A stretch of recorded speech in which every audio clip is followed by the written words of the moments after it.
Now do it. Thank you for joining us. You're now watching Hall Hoops and Happenings. Thank you. There we go. Let's go. Woo! All right. Fired up. Hall Hoops We and Happenings fired up live. tonight, man. It's Tuesday Fired up. night. We had a great weekend. Myself, Nick, and Bill up there were at the Women's Media Day on Saturday. Oh, yeah. And, of course, today was Big East Media Day. Yeah. I'm Bobby Blackjack, your host, of my awesome team here, my awesome co-host and whatnot. Nick, take over. I'll do my producing stuff, and then I got some stuff to share with you guys. Hey guys, what's going on? First of all, I love it. I love it. I just got back. I did another podcast. Got to give a shout out. The Lee and Ian show. They're two Maplewood guys. I grew up in Maplewood.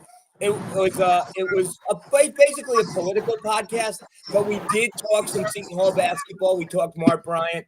And, if anyone's out there wants to listen to it, I'll post the link. It's the Lee and Ian show. And I told Lee, he's a big Seton Hall fan, that we're going to have him. I'll reciprocate and have him on here. Above us is the rising star, the next generation, Eli. Eli, how are you, my guy? I'm doing great. We had a great media day today, and I'm fired up for the season. And then we have next to Eli, the unofficial mayor of Orange, Bill Hathaway, another great member of the media. Bill, how are you doing? I'm going well, my brother. I was in the house today along with Eli and Bobby. It was a great event. And then to my left, even though he's a Yale graduate and not Seton Hall graduate, he still bleeds pirate blue. He is the best researcher, best information guy I've seen. The great Paul Justafan LaMonica. Paul, how are you, my brother?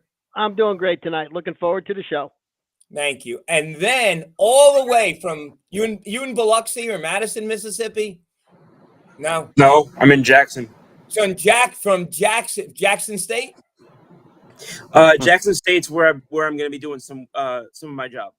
Okay, so they weren't all happy in Mississippi this weekend, right? They thought they thought that you the good old boys down there from your neighbors thought they were gonna waltz over Georgia, and that didn't happen, correct?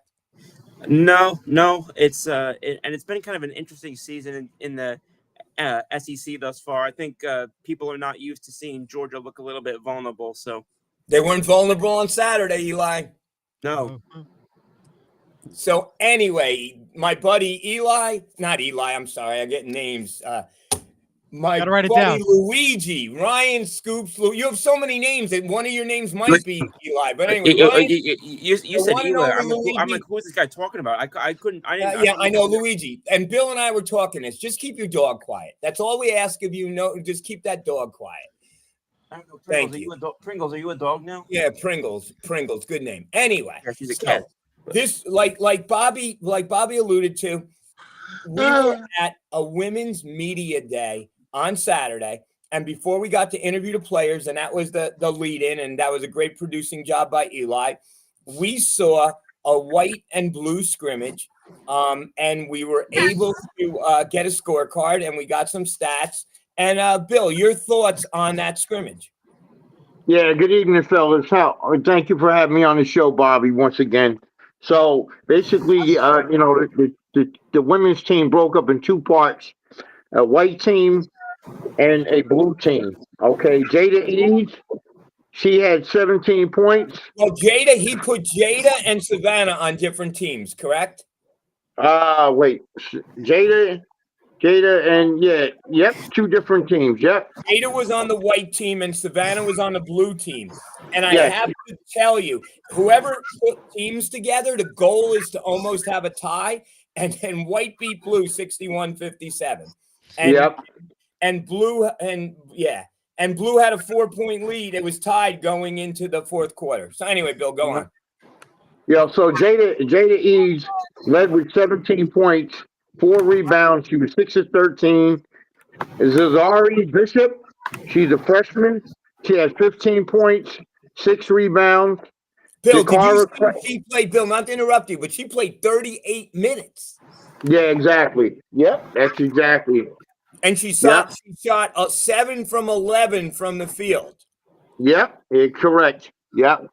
And she's a 6-foot guard, a freshman from Minneapolis, Minnesota. Okay, but the Kraft girl is listed as a sophomore. Jacayla Kraft's a sophomore, yeah. Yep. Kraft shot 7 for 10, right? Yep. 7 for 10. Yep. They shot 25 for 49, almost 50%. Almost 50%. And Kraft had 18 points, correct? Yep. 18 points, 5 rebounds. And what about the blue squad? The blue squad was led by Savannah Catalan. She's a junior point guard. She had 20 points and 3 rebounds. And the girl, she's a Jordina Cotolo, her name is. Cody. 12 points. Yeah, Carrito. 12 points. She led with 12 points. And she played 38 minutes. I thought she played really well. Yep, 38 minutes and 16 seconds. Yep. Basically, and I thought there was good ball movement. I thought there was. Oh, absolutely. The flow in the gym was pretty good. They were just going over some things, I guess. But what I seen, was a team. The chemistry was there, the flow was there, and I think it's a key moment when you do that as a team. They have improved. Seton Hall is, as of today, in the Big East rankings, preseason Big East rankings. Savannah and Jada is on the preseason Big East team. And you can make an argument, right? And Eli too, that's the best backcourt in the Big East, correct? Absolutely. That's how we marketed it on the Seton Hall women Facebook team. Marketed it that way, the best backcourt in the Big East. Well, Tony said that at the press conference. He's been saying that forever, that it's the best backcourt in the Big East. I don't know. So did anything jump, Bobby and Bill, did anything jump out at you? I asked Coach this question at the scrimmage. Were you surprised with anything that you saw? No, I wasn't really surprised. I think Seton Hall women's team will be doing well this year because I think they have a good bench. They got some key players coming off the bench, and I think the recruitment of new players was a key asset for this year's team. I actually mentioned that. I haven't posted it yet, but me and Coach Boz always do like a little, and Eli was there, a little preseason video at the Big East Media Day. So I asked that question during that. I'll post that in a little while. What I thought was really interesting, and Paul would get this, it was philosophical. So at the media day, guys, afterwards, Coach said that he had a lot of good players, but he doesn't like going 11 deep, especially when you have, to take minutes away from Jada and Savannah. So his philosophy maybe not is to go with 11. Then I heard Shaheen talk about his team with Jaden Daly, and he said he'd like to get back to the days where with St. Peter's when he played 11. So, there isn't a right or wrong answer, obviously, right? It's whatever works. Paul, what do you think about that? The philosophy, going 11 or going with a solid 6 or 7? What do you think? Well, I typically like an 8 or 8.5 person rotation. I think once you get to 11, you get too many different combinations, and it essentially gets too complicated. People don't know who they're playing with. So my own personal thing is 8 or 9. No, I think any less than 8, and you're dealing with fatigue. When you start playing 10, I think it's too hard to build team chemistry. Now you studied this men's team better than anyone. Do you think he's going to try to go 10 or 11? This squad's deep. Well, it's going to, again, I think that we're going to have to see if he can get contributions from everybody. He might start that way, but as the season wears on, I think that the minutes are going to have to go to the people who produce. And I think it's going to be difficult. If we have 11 guys who are all producing, then that is a problem that I'd like to have, because that means that we're going to be playing pretty deep into March. We had a baseball show last week, right? And one thing in baseball, you can never have too much pitching, right? And Luigi right, Carlos Rodon going to be out till April now, right? Garrett Cole's going to be out. Schmidt, Schmidt coming off his second Tommy John. Right. So you can never have too many good players. Like that seems to always work itself out. Let's hope that that's the case. We have a question. Eli, you want to read Kenny Kirkpatrick's question? Yeah, he said, Yeah. "Good evening, Bobby and friends. Question from an outside Well, perspective." not to interrupt, but I love Bobby, but once she gets on, it's Nicole and friends, but that's okay. Whoa, whoa, whoa, whoa, whoa. That's a fair First one of all, there. Nicole's not even here yet. Where is she? I know. She's late to her own show. Yeah, really. Get her, Luigi. She's probably watching Dancing with the Stars. The question is, from an outside perspective, with no favorite team in the Big East, the men's preseason rankings are dead last. Give me something you're optimistic that the rankings are wrong and you can be in middle of pack or better. Luigi, take it. Okay. Well, what I will say is that a lot of the times preseason rankings are heavily influenced by the end of last season on the court. So I think that one of the big things that I would say is I don't typically put too much stock into preseason rankings because there's usually that's usually a heavy influence. So I think we've made different personnel changes this year. This talk about things have gone on in the preseason, and certain players look either more advanced or healthier or whatever.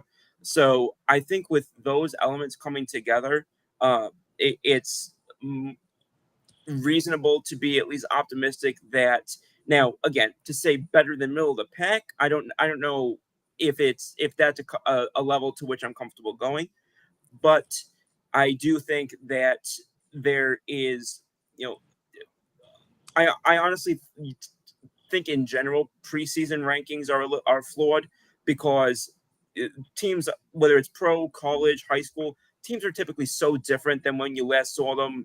Whether the players have had massive turnover, coaches, or just players have developed even as the same guys. So that would probably be one of my main points as to why I would have cause to be more optimistic going into this year. And also, excuse me, a decent number of the games last year were just so you felt like they had nowhere to go but up, honestly. So Right. I think with that also being the amount of room for where they were last year to the ceiling, I think is so wide that I think, if they don't, then there's a serious fundamental problem that goes far beyond anybody on the court. Paul, nobody studied this team more than you. Why are you optimistic? Well, I've got three reasons. The first, well, actually more than three, but the first one is I have to echo Scoop. Nobody knows anything right now. Nobody's seen any of these teams play. All the rosters in the Big East have been changed, except potentially for Marquette's, who keeps a lot of guys around year to year. So you start. I mean, even if we agree that St. John's and UConn have the most talent, I don't think anybody knows the difference between Xavier and Providence and Creighton right now and Seton Hall. We haven't even seen the teams. Now, why do I think Seton Hall is going to be better? Number one, we've got a true point guard who knows how to play quarterback. And I think that is going to improve the entire team's ability to get shots, get the ball in position to make shots. The second thing is in Ninja Hines, we potentially have an inside man who can produce points. The last year, we didn't get any offense out of any of our big men. We got some rebounding, a little bit of defense, but we didn't get any points. I think that we can get points from Ninja Hines, and that changes the whole complexion of how the offense is going to be run. Third, I think that there are more and better shooters. There are guys who are looking to. There's a lot of players who have a lot to prove on this team. Guys who come from mid-majors who want to show that they should have been recruited and they weren't. There are guys who are at the end of their college careers and they want to show it up. So those are the whole reasons why. So those are my reasons. Let me ask Eli and Bobby and Bill a question, and I'll give you why I'm optimistic. 15 points. Does that mean we got almost every last place vote? How does a scoring system go? How do you get 15 points? Well, I believe, and we're going to mention this in a few moments for the women's team, because I don't know if you guys noticed this. The women's team had one first place vote. Yeah, Yeah, I I saw noticed that. it when I seen it. So basically, you can't vote for yourself. So, Right, so- Coach Boz thinks that Paul's favorite coach, Gina Oriyama, is the one who gave us the one vote. So let me ask you this. For 15 points, that means so you get 10 vote. Wait, 11 people vote, right? So I guess if you get a last place vote, that's 1 point. So do the math. 7 out of 11 people, I guess, thought we were going to come in last. Other teams, whoever gets the vote for each team. And here's why I think we're last, because we're last by quite a bit. There's, it goes 33 to Xavier, 29 to DePaul, 26 to Butler, and then, we're way down at 15. I think because last year, we weren't very good. Let's just be honest. We were next to last in the country in offensive efficiency in points scored. We went out. We didn't retain our best player in Isaiah Coleman. And we have a roster right now that, nobody knows about. Our best player is Bud Clark. We all think he's going to be really good. But, the Xavier AD and the DePaul AD might be like, who's Bud Clark? I never heard of him. He played at Merrimack. So that goes into it also. Look, I'd rather be 11th in this than 8th or 7th. We got a lot to prove. I mean, I want to beat Villanova. I think we could get ahead of Georgetown. We just got to play good, solid basketball. Now, there was another secret scrimmage. Paul, want to tell us about the secret scrimmage? I don't have a lot of information about it. I'm sorry. But we played. Who did we play in the secret scrimmage? So the first was it St. Joseph's? We played Bill. St. Joseph's, was that the secret scrimmage? The second one. Yep. The second one, the one at Walsh on Saturday. Yep. And everyone's crying on the Facebook page because they said it's a secret, but everyone knows we lost, 61-57? Some secret. And they're all upset about the 57 points because last year we weren't a great offensive team.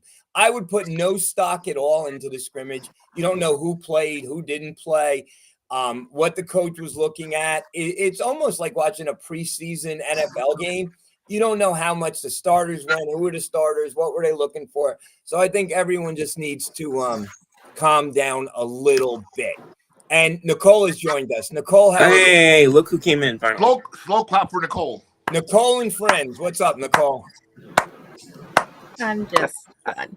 Now, for those of you who don't know, Nicole is one of the main administrators of the Facebook group. And I'm not going to say the name, and I'm not going to say what the person said.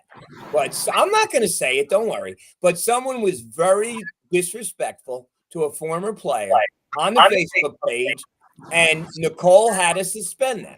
Nicole, and we were debating, we're not going to say anything. Did you go 7 days, 14 days, a year? What was the final, Judge Nicole, how much did you, why did you suspend the person, and how long did you suspend them, why, and what was your reasoning? Plead the fifth.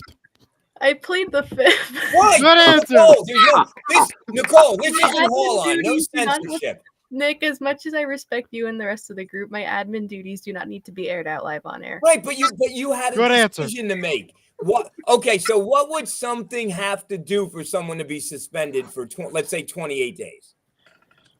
You'd have to be a repeat offender and do something really bad to get yourself suspended. Okay, and the only reason I bring that up is because we are not, no, you're laughing, but we are not the Rivals site. And the reason I left the Rivals site is I got tired of 50 and 60-year-old men trashing students and trashing their parents. And you guys do not play, and you do not allow it. So kudos, not to put you on the spot, even though I do every week, but kudos to you, Nicole. Kudos. Thank you so much. Just remember, it's in our rules. You got to treat everyone with respect. You could dislike a player. You personally, that could be your opinion or not, but we have family members of these people in our That's group. right. We don't need them to be seeing you bash them every day for something, especially in the age of NIL. We know that the basketball team was bad last year. That's a given. We don't have to keep airing that out in the group, though. Exactly. God bless you, Nicole. That's what I was getting at. I didn't mean to put you on the spot, But I You're just good. wanted to, and I know you don't want to hear this. You're an amazing admin, and you're probably the youngest admin in the I am. history. I there think you I go. am. I think I am. Not that it matters because you're talented. Age is just a number, but you're very talented. I'd like to know. I'd like to know why Scoop is all dark. Oh And my as I God. say that, his light goes on. As long as a dog isn't barking, we don't care. Well, we have a Since cat well, now. well, By well, she's the a way, cat, we need to so clarify. We need to clarify. Hey Nick, what was that Do show? you Hey actually Nick, real have- quick. Wait, Bobby first. Bobby, Paul. Bobby, then Paul. Bobby, what's up? Nick, what was that show in the '80s where the whole premise was, are they or aren't they? Right? What was that? Bruce Willis and what was that? What show was that? I don't remember that. Moonlighting. Moonlighting, right? Because the whole thing was, are they? Moonlighting. Or, Bruce I mean, Willis these and, two here, you know, they're Oh, little, who was the blonde? Who was the blonde? The pretty blonde. Sybil Shepherd. Sybil Shepherd. Sybil Shepherd, yes. So look, I'm not getting into Nicole and Luigi's personal life. I'm not saying it. But the private texts have been exposed. The private texting. Some people may have suggested to me that there's a lot of flirting going on air. I did not say that. But we're just but I think it's great chemistry, not that kind of chemistry. This is great TV, radio, or whatever you're gonna do. And Nicole's aghast right now. Anyway, But I do have to ask, Paul. Scoop, do you actually own a dog? No, I haven't had a dog in 20 years. Scoop does then why not is the own dog a dog. barking? Is it his neighbor's dog? So is that a sound effect that you have? I think it's like, a sound somebody effect. rings the doorbell. I still don't And know I- what anybody was hearing several weeks ago when that happened. Bill heard the I damn still dog. hear it today. Bill, tell him you heard the damn dog. Doesn't I Samantha have some type of, I don't know. All right. Let's Eli, save us. Talk about Media Day. Please Yes, save us, please. Well, first off, it was great to be back at Media Day again. And it was great to talk to both the women and the men side of the players. And it was just an awesome time. And I think from Savannah, Catalan, and Jada from the women's side, I think, again, there were all preseason Big East team. It was in the graphic earlier this morning on the Facebook page. They were really hyped about it, and they're hyped about the season. And all the ladies that we talked to in particular, they're really looking forward to this season, and they have one goal in mind, getting back to this Big East tournament. And I think that is something special and something to watch out for. And they're ranked number 3 in the preseason rankings, and I think they're rightfully so. And they have definitely a lot of potential this upcoming season. Yeah, I agree with I agree with Eli. I think the women's program has done well. I think they deserve that 3rd ranking for preseason, and they got to let because they had a great season last year. And you can see it. You actually can see why we was at practice at the scrimmage, Nick.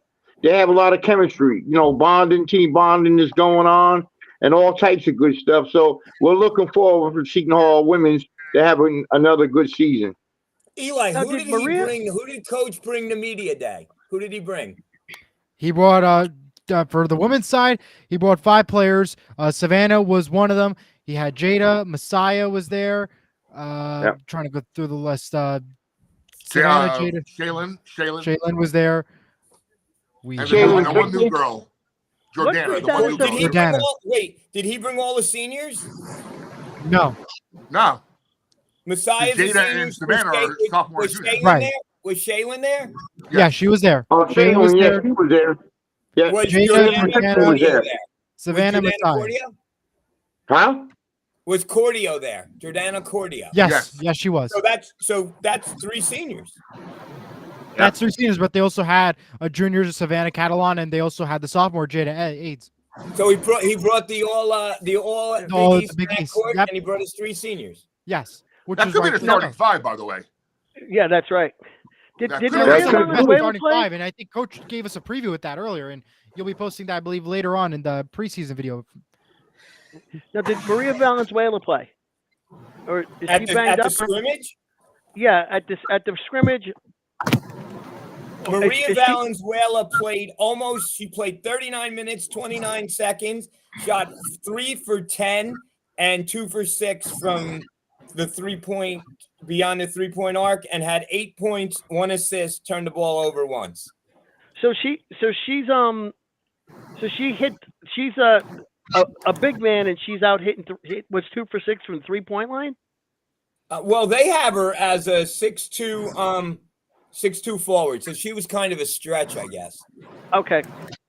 I mean, that's And that, plus, I'm sorry, Paul. Plus, she's missed the first 4 weeks of training camp for whatever reason, so she's actually behind the rest of the ladies.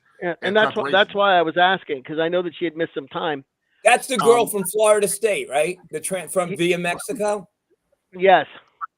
And to me, the 3-point shot is even more important in the women's game than in the men's game. So if we've got 6'2" forwards going out and hitting them, that's got to bode well.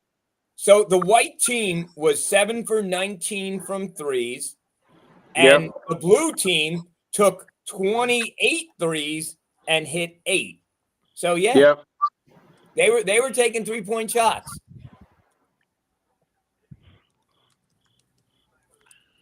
Yeah, they're going to be good. I mean, plain simple, they're going to be a real good team, fun to watch. And Eli has some news, right? I mean, well, he was mentioning they're on ESPN Plus a lot, right? Yes, and as I mentioned earlier in my preseason preview wrap-up, I post on my Instagram and Facebook page and on my X account.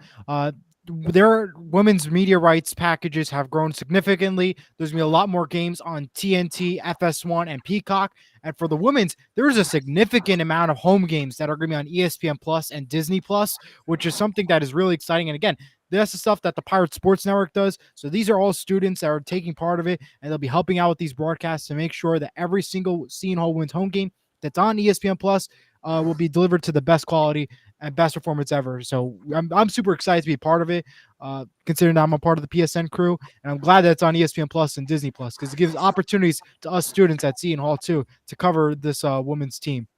I am a subscriber because I wanted to see WWE, so now that's there you go, a bonus, and it's great. Nicole, we were talking before you came on the air. Bobby is fired up. And he wanted to tell us why he's fired up. I think Nicole knows why he's fired up, but he wasn't going to do it till you came on. Of course. Nicole, I should have made popcorn for this moment. Wait, before we do that, I just wanted to ask a question. Does anybody know what the season ticket situation is for the women? I'm a season ticket holder. I know, but what I'm saying is that Walsh only seats 1,300 now for basketball. Maybe a little more. Maybe a little more. I'm just wondering how many tickets are left. I mean, there are women's season tickets available. Call Nicole and I got our guy Nico. If you want me to hook you up with Nico will be more than happy. They're very reasonable. Okay, we'll talk after the show. You can probably here's the deal. You can probably get a whole season package cheaper than if you were to buy scalp tickets for just the UConn game. Fair enough. Are you guys ready for this? Nicole, we are ready, Bobby. Nicole, Nicole's doing the intro. Nicole, go. Intro for what? Just let Bobby do his thing. Let Bobby just He's been anxious all day. He's been on the PATH train going crazy. Just let Bobby do his thing. Forget the intro, Bobby. Just roll. The rest of us right now, I'm very jealous. Yeah, see, I knew Nicole would be. Eli, I know her. Eli, let Nicole do her thing to Bobby. Nicole, go. Okay. I am going to introduce the guy who helps us put all this together. Bobby, take it away. All right. So as everybody knows, we have our group. We discussed this all day, and guess we have to get Eli in that group. Yes, I could do that right now if you want. Okay. And get William in that group. Get Bill. Okay. Yeah, get Bill in the group Bill too. feels like an orphan. Get Bill in that group. I don't think we're connected on Facebook, so someone else is going to have to do it. Okay. So I'm sure he's busy, but someone like Chris Russo would appreciate this. Being, he's been there with the sports media program. Luigi, were you part of that program? The sports media program? Yeah. It was a minor of mine for a period of time. All right. So have you gone to like media events like Big East Media Day and stuff like that? Have you been to something like that before? Big East Media Day, no. All right. So basically, it's now Nick had his first taste on Saturday, which awesome job, Nick. By the way, Great job. Thank you. I'm finally getting to the videos, so I'll have them posted by tomorrow. Awesome. Nick did some interviews with some of the ladies. So there's a certain decorum, Yes. there's a certain way of doing things. It's called in the media. respect. Respect. Yes. Yep. So Get that on a graphic. Respect. That's the word for. That's right. and we've discussed this before that I'm a little more political than say my buddy Nick from Milburn, who will he'll cut a you know what he'll stab somebody. He doesn't care. He's a loyal defender of Surge Sports and the whole Hoops and Happening show. And I have a very long fuse to begin with when I get mad. So basically, we all know who suddenly has come on the scene, right, with some of their new podcasts. Okay, I'm not going to mention any names here on the show, but let me just point out how incredibly unprofessional they were today at this Big East Media Day. Wow.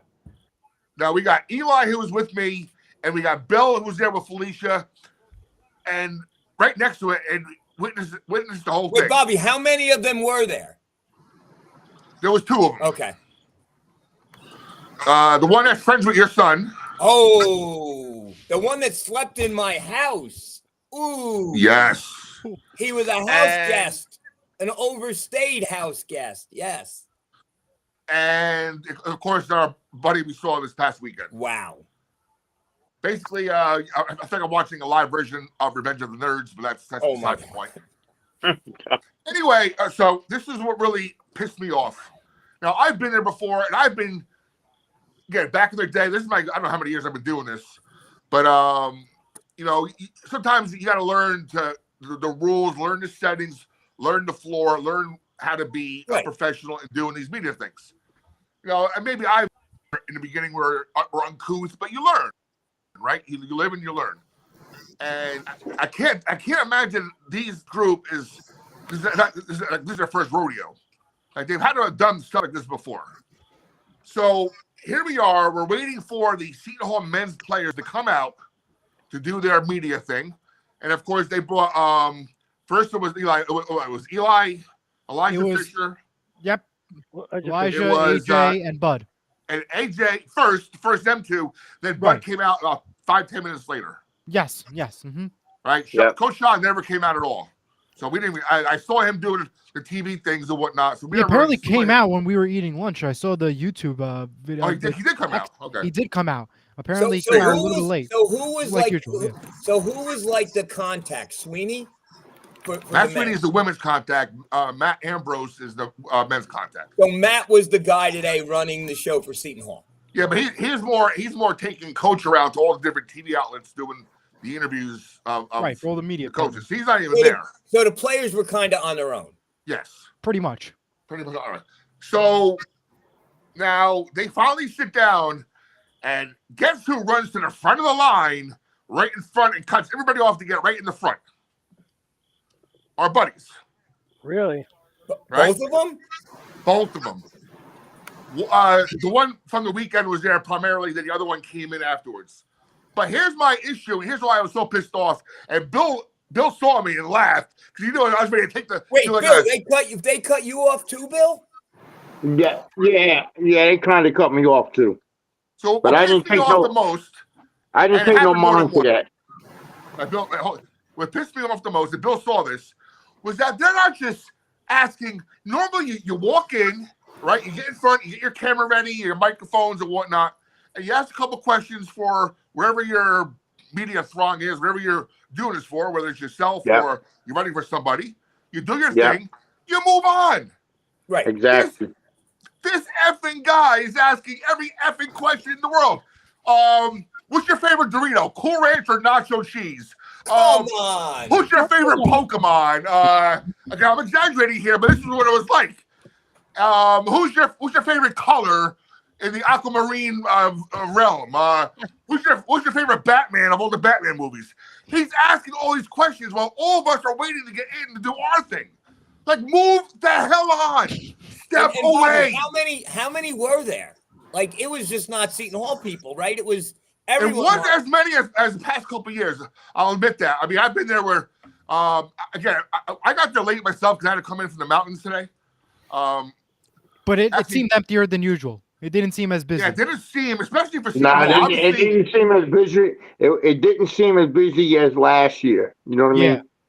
But, Like, I was there Eli, for- this was your first media day, and you Second, went there, and, second. but you showed some respect, right? Like, Absolutely. yeah, I know that's my what respect. you do. I know I let the professionals take over. Last year was my first time, so I let the professionals take over. I let Bobby do his thing first because I know this is Bobby's. Right. Let him do his thing, and then I'll follow suit. Just Exactly. follow the lead. Yeah. And that's the approach I took on Saturday with Bobby and Bill. I was there to learn from them. They're the professionals. It was my first time. I watched, not with these two guys at all. So No. eventually, the one's blabbing with his 35,000 questions, right? And then comes the other one right next to him. So there's only two players, and they're commandeering both of them. And I'm just like, I'm about to say something. And Bill saw me. I was turning red. I was about to like body slam him out of the freaking Redder way. than a chili Like, move pepper. on. You answered your questions. You got your 120 seconds, 2.5 minutes, 3 minutes with these players. Move the hell on. Stop commandeering the whole friggin' interview. It was like he was holding his own press conference. Exactly. Yeah. And then we had issue better. part 2 during the women's thing. Yep. Oh, no. And we'll probably have this on video because I'm trying. Again, I didn't ask too many questions for the women because we have them a lot, on our Right. show, the Coach Boz show. So I just basically said, to Jada and to Savannah, congratulations Just on one question, first yeah. team Biggies. So they kind of held back for the women, like it wasn't important enough for them. They had to be there for the men right in the front, but the women they kind of like sat in the back. Held back. Yep. Right? So Eli finally gets up, starts asking. He has all these prepared questions for the ladies. Kudos to Eli. He's learned. He's learning. He learned that from me and Joey. So Eli is basically beat Eli. And by the way, getting back to the men's thing, there were other media guys who I haven't seen before who knew the respect thing. Right? There was guys who were like, they asked their questions. Let me get out of your way. So Right.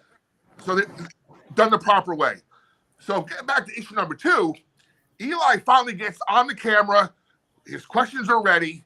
He's asking questions. Now, Eli, at this, he's very, I'm not saying soft-spoken, but, I told him this too. I told you this in the PA. Speak louder. Speak louder. Who cares if everybody is offended about you talking loud? So, but he's doing a respectful thing. He's asking the questions. He's having a good time with the ladies and whatnot. Here comes Blabbermouth Squared asking the other girls. Look, there's 5 girls there. Eli at this point is at the far right of the table. 3rd, 4th, interviewing and the three 5th. players. Yep. Center to right, 3rd, 4th, and 5th. They come up and start asking girl number 2 and girl 1 and girl number 2 questions, and they're so freaking loud. You couldn't even hear the other players at one point. You couldn't hear what Eli was asking the questions to the ladies. Shut up! Oh my God! You had to be seen and heard. Shut the freak up! I mean, I want to see if we see something posted now, then these idiots are watching our show because we have that suspicion anyway. But here's the thing, and Bobby, I've known you. I know you pretty well now. We've been doing this together almost a year. It seems like you're more upset that they did this to Eli than they did it to you. Yeah, I can take it because we've all been there. We're excited, but to walk in on someone's interview like Eli and start, and if they would have had normal voices and asked the questions, fine. But they had to be 3-4 octaves higher asking these questions, and you'll see the video because I have it on video. It's on my card right here. When I finally post this thing, you're going to hear them totally overtake Eli's interview, and because they were so loud with their own interview. Shut up! And we noticed too. There were times, even the men's. I thought the men's were sitting out there a little bit too long. They were there for a while. The men's were there for a longer time than last year. Yeah, you would think again maybe they were busy with Coach Shaw and whatnot, but Now here's the one thing that I kind of don't understand, because my son had an internship with the Nets, and he did the Nets media day. And what they did was they assigned him with a player. And if things were going off the hook a little bit like this was, it's that person's job to say, okay, thank you. But the Big East didn't have anyone like that. The problem is the tables are so small at the Big East Media Day, and there's so many reporters and photographers and everybody. It's hard to do something like that to say, okay, thank you, have a good day, Right. because you're just ruining the shot at that point of what you want Exactly. to, with your Okay. content and everything. So, So, it's so really, you can't do guys that. have to kind of police yourself. That's Pretty what- much. But we all know our limits. you really We all know we have at it's least like 2 minutes. they And that's were- it. What I was saying, I want to Eli's comment. They were just trying to commandeer the entire interview and not letting Eli ask his question. It was very disrespectful and it is inappropriate. In my years of doing stuff like that, when I first started, Nick and Bobby, and Nicole, and everybody on the show, I had to learn from let everybody ask their own questions. Then, as open up, you get an opportunity at the moment in time, and just ask your question and just move on. Bill, how many media days? How many of these things have you been at? I've been to Big East Media Day for 3.5 years. Bobby, how about you? I have to go in my basement and find all my credentials that we saved. Probably it's got to be at least 10. So we're talking maybe 15 years between you guys. You ever see anything like this before? No, I've No. never seen nothing like that before, and it's disrespectful and it's inappropriate. We're all trying to get our quotes and Right. comments and other stuff, and it's just like if he's got the question, then answer. Let them move on. Eli's just coming. He's trying to set a stage, a president in himself as a young reporter, and he's like. There was no need for that nonsense, and it needs to be policed, and it needs to be addressed, going forward. But it's just like Bobby said, everybody's not perfect, but I'm saying if you ask your question and just move on. Now, here's what's two more points I just thought of. Now, Bill knows this too. For the past, I don't know how many years, Peter has been doing the men's thing. So now Peter Long, you're talking about. Yes. Peter Long. So we'll see what happens this year during the post game pressers meetings, that we have. Because and I'm perfectly fine with this, and Bill knows this. We're Peter doing patrolling the coach and player post game interviews. We're at the bottom of the totem pole, and I understand and I respect that. How many times, Bill, has he cut us off and not allow us to ask our questions because coach got to go on to other things? And you don't get mad. Okay. You realize that's the thing. You're not going above Carino, Zagoria, and everybody else. So you learn to, you get your chance sometimes. There are times I was able to ask a question to the coach or the players. There are times I got cut off, and that's just the way it is, right? Part of life, right? Now, getting back to what happened with these guys, imagine me cutting off Jerry Carino during his questions to the players. He gave me a look like, I would give it back, but he would be mad, right? As well. Right. You just don't do that. I was at the media day. I was at the women's media day press conference, and I was sitting in the first row, and I had a question, and I didn't know the appropriate way because I'd never done it before. So I looked at Matt Sweeney, like Matt, and Matt he said, Nick.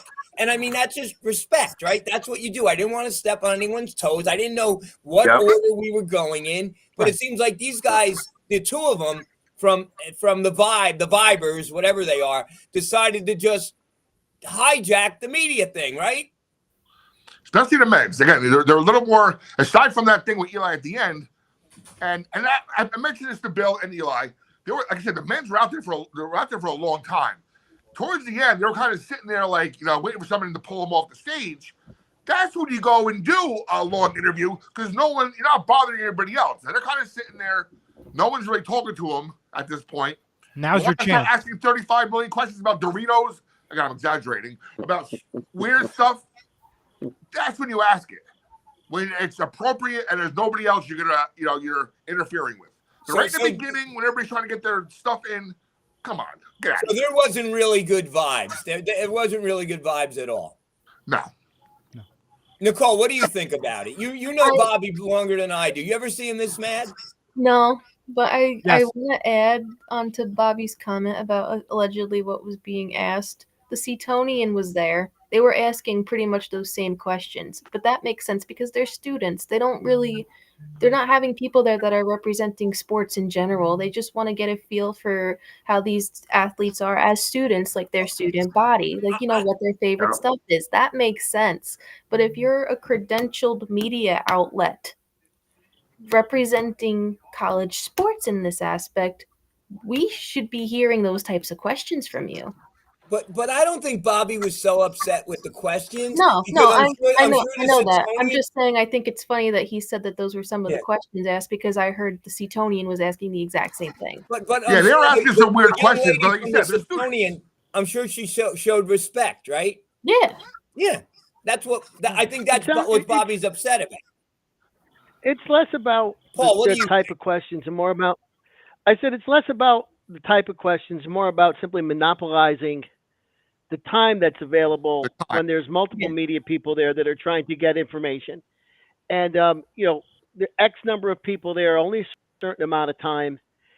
Yeah. People's time is valuable, so you can't do a 55 question interview and delve into their personal preferences as to what sub they like at the Jersey Mike's. Whatever it might be. I mean, basically what you're saying is, everybody gets 2 or 3 questions. Get those questions answered. If at the end the players are still available and the rest of the media has moved on, you want to go in depth, knock yourselves out. And certainly, if you're in a small space with multiple different reporters and someone's trying to conduct an interview, you should be at least somewhat cognizant of whether or not you're bleeding over into their audio and into their video. Right? I mean, I imagine that Eli wasn't going to walk into their video, start waving in the background, or otherwise photo bombing them. They shouldn't be audio bombing him. 1,000%. Exactly. And I think if you look at last year's media day and how it was organized, it was kind of like, okay, 1, 1, 1, 1. But here it was almost like a deli line, I guess you could say. Okay, 1 next, 2 next. Yeah, It was exactly. a little bit more organized this time around, I thought, in my opinion. The only thing was, again, respect. Right. If you have 2 minutes, take those 2 minutes, ask your questions, call it a day. But if I'm interviewing the people to the right, don't talk over them where the audio can't even pick up what the players have to say, what I can't say, because that's just not fair. We're here for a reason, and it's not exactly common courtesy. It's not exactly a gym that we're doing this. We're at Madison Square Garden. We're at one of the most famous arenas in the world. We're at one of the most historic events, as you will, because we have some of these amazing teams from UConn, as an example, Seton Hall, of course, and you have Villanova, who has a pope. You have the list goes on and on of what this Big East has. This is the wrong occasion to do it, and just the respect is the most important thing. Luigi, I'm kind of pissed off, and I mean, and I'm very protective of this group. Nicole knows that, and the show, and our great Tom Eccles. I've never seen Bobby like this before. Yeah, no, that was surprising to me. Like I wasn't quite sure, like if it was going to be like what do you call it? Like just one of those sort of, for entertainment or kind of theatrical type thing. But no, that was a legitimate, thing that I was very surprised by. And again, I've not had sort of the experience at certain times. Like I haven't had the opportunities that some people here have to go to events like that. So I can't speak from my own experience on any of that. So I'm just kind of taking what people are sharing. But again, that's not something that people should be dealing with when everyone's there trying to get an opportunity for different reasons or to accomplish certain things or gain certain insight or whatever. But I do appreciate that you shared that information. And I just want to add real quick, because everybody's been saying like how we've seen Bobby and everything. I've seen Bobby worse than this, so I just want to point this out. I've seen Bobby a lot worse than this. This is actually pretty moderate compared to what we would have seen in the past from Bobby. So I was going to get mad. Get Kurt on the air talking about St. John's basketball, and yeah, I'll get just as mad. Kurt could get fired up by a cricket on the ground. I'm gonna convince him later on when I see him. I'm gonna convince him. But Eli, was it appropriate? No, it's not appropriate. No. Was Bobby's response appropriate? Yeah, I think it's absolutely appropriate what he said, and he's Right. absolutely right for what he has to Right. say. There's the biggest word that's on today's show: respect. You have 2 minutes. Take those 2 minutes. Take your time to ask it. Those little questions, for example, like he mentioned, the Jersey Mike sandwich. Keep those questions to the younger reporters that are trying to get into the business that may not know what to say. For example, as Nicole mentioned, the Setonian who were asking a couple of those questions. Leave it to them and let you guys, the professionals, handle the biggest questions that you have to research on and do your homework on. That is the most important thing. Well, here's the thing, and Bobby said it. Bobby's not a huge fan. He said it on the air, so I'm going to repeat it, of Mr. Carino. But Bobby shows Mr. Carino respect, right, Bobby? And that's the thing. That's what it's all about. Bill, did you feel like you were being disrespected? No. I mean, what happened. What happened was it was an unfortunate incident, but it should have been. They should have knew better. They knew what they were doing. They were trying to manipulate the time. Try to get their time in the spotlight. I've been in those positions many times. If I wanted to ask a question, should I ask the question? If not, but it's a code of conduct that as media people, when you get a credential, it has the writings on the wall on the fine print is right here. No autographs, no none of that. And no taking pictures with players and all that kind of stuff. But it's unfortunate. They knew what they were doing. They trying to get their moment in the sunshine, but they did it the wrong way. He's a young guy like Eli is trying to, learn the business of media, and it's a fun thing to go. Everybody in regular time doesn't have an opportunity to go to an event. Like I got friends where I live at, they can't even go. They can't even afford to go see the Knicks or a Seton Hall game. We have a privilege to go to cover Big East basketball, New York, all types of events that we represent is a code of conduct, and it's the fine print back of this media credential. Every event that you go to, there's some type of an agreement that you must not do by as a media member, and they kind of crossed that line today. It's unfortunate that nobody talked to him, but it's disrespectful at one point where this young guy is trying to he's trying to learn the business of media, trying to get the message out to his viewers or whatever. That's what we all go there for. We go to cover events. We get the message out, like Paul said. Basically, we're here as news media people to get the news out to the public, and there's a certain way of doing it, and that was unfortunate. That had to happen today. But Bill, when you're there, you're not there as Bill Hathaway. You're there representing an entity, right? So what you do is a reflection on that entity, correct? Yes. Yeah. Bobby does is a reflection on Serge, reflection on the Facebook page, correct? Yes. So when they're doing is, I mean, we're not going to say their names, but they're making this Vibe outlet look like not very nice, very unprofessional, correct? Exactly. Okay. Anyway, let's finish the other way. So we have some good news from the weekend. Let's go. Let's get moving. Good. And We got Bobby, some good news from the weekend. Paul, you're going to get your access to the women. We talked to Mr. Sweeney, Nick and I. So you can do your player profiles, and we also got pretty much the okay where for the women's games we're going to have basically a Surge Sports / Hall Hoops and Happenings credential. So if I can't make a game and one of you want to go, you're definitely allowed to go. and here's the thing, I'm a season ticket holder. Paul might become a seat. You can sit in your seat and be a game, but with those credentials, you can then go in the press conference and ask a question for this group, right? You're not asking the question for you, you're representing us. So that's why it's important that one of us be there. As long as I give a name to Matt ahead of time, and I'll have the seat ready. So I think that's pretty cool. We're actually advancing. And that's what it's all about. Like, even today, though, if I go into a post-game presser at a men's game, and I disrespectfully cut off Carino and he gets pissed off, he will go to the administration and get these guys out of here. But I'm not saying it'll work or not. But we're not saying to get these guys out of there. Just learn your place. That's all. Well, let's get back to basically the brass tacks. The original thing that got this group's collective backup.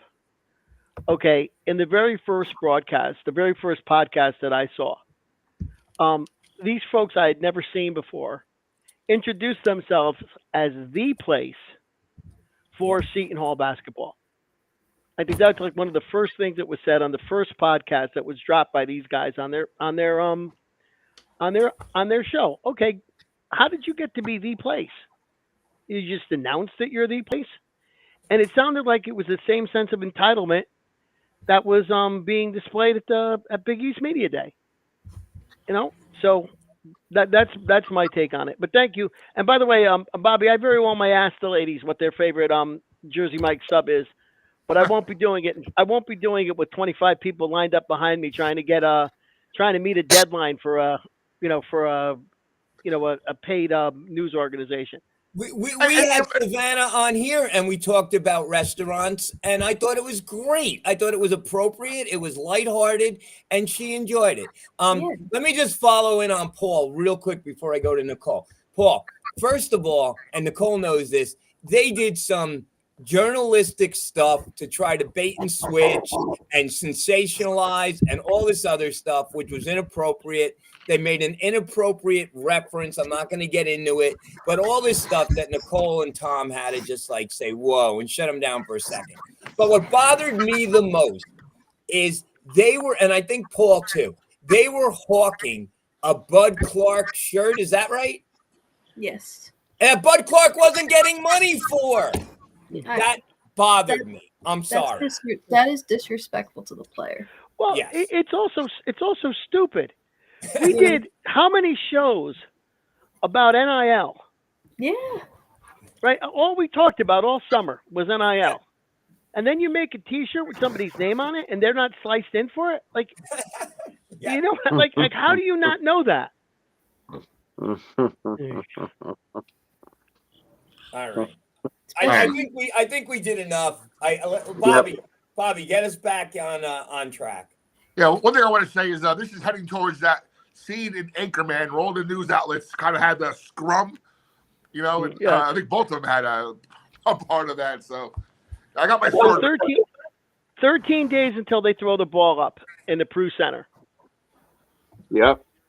How's everybody feeling? What do we think? We think there's going to be a crowd? I'm telling you, and you'll see this from my interview when I post it tomorrow. And I think Eli and Bill can attest this. Here we go. I've got a message from, here you go. Eli, want to read the message? I got it. Yep. 1 second. From SG Trilogy, the Pirates are in great position, being voted last in the Big East. Let's play with the chip on our shoulders and make the naysayers believe. At Mr. Trilogy, it has been that way. I've been a fan since 72, 73. We never, ever, ever get any respect. We're Seton Hall. We're a small Jersey Catholic university located in South Orange, New Jersey. Never get any respect. We've been probably last in that poll more than anybody, and we have beaten the expectations before, and we will beat the expectations again. Thank you.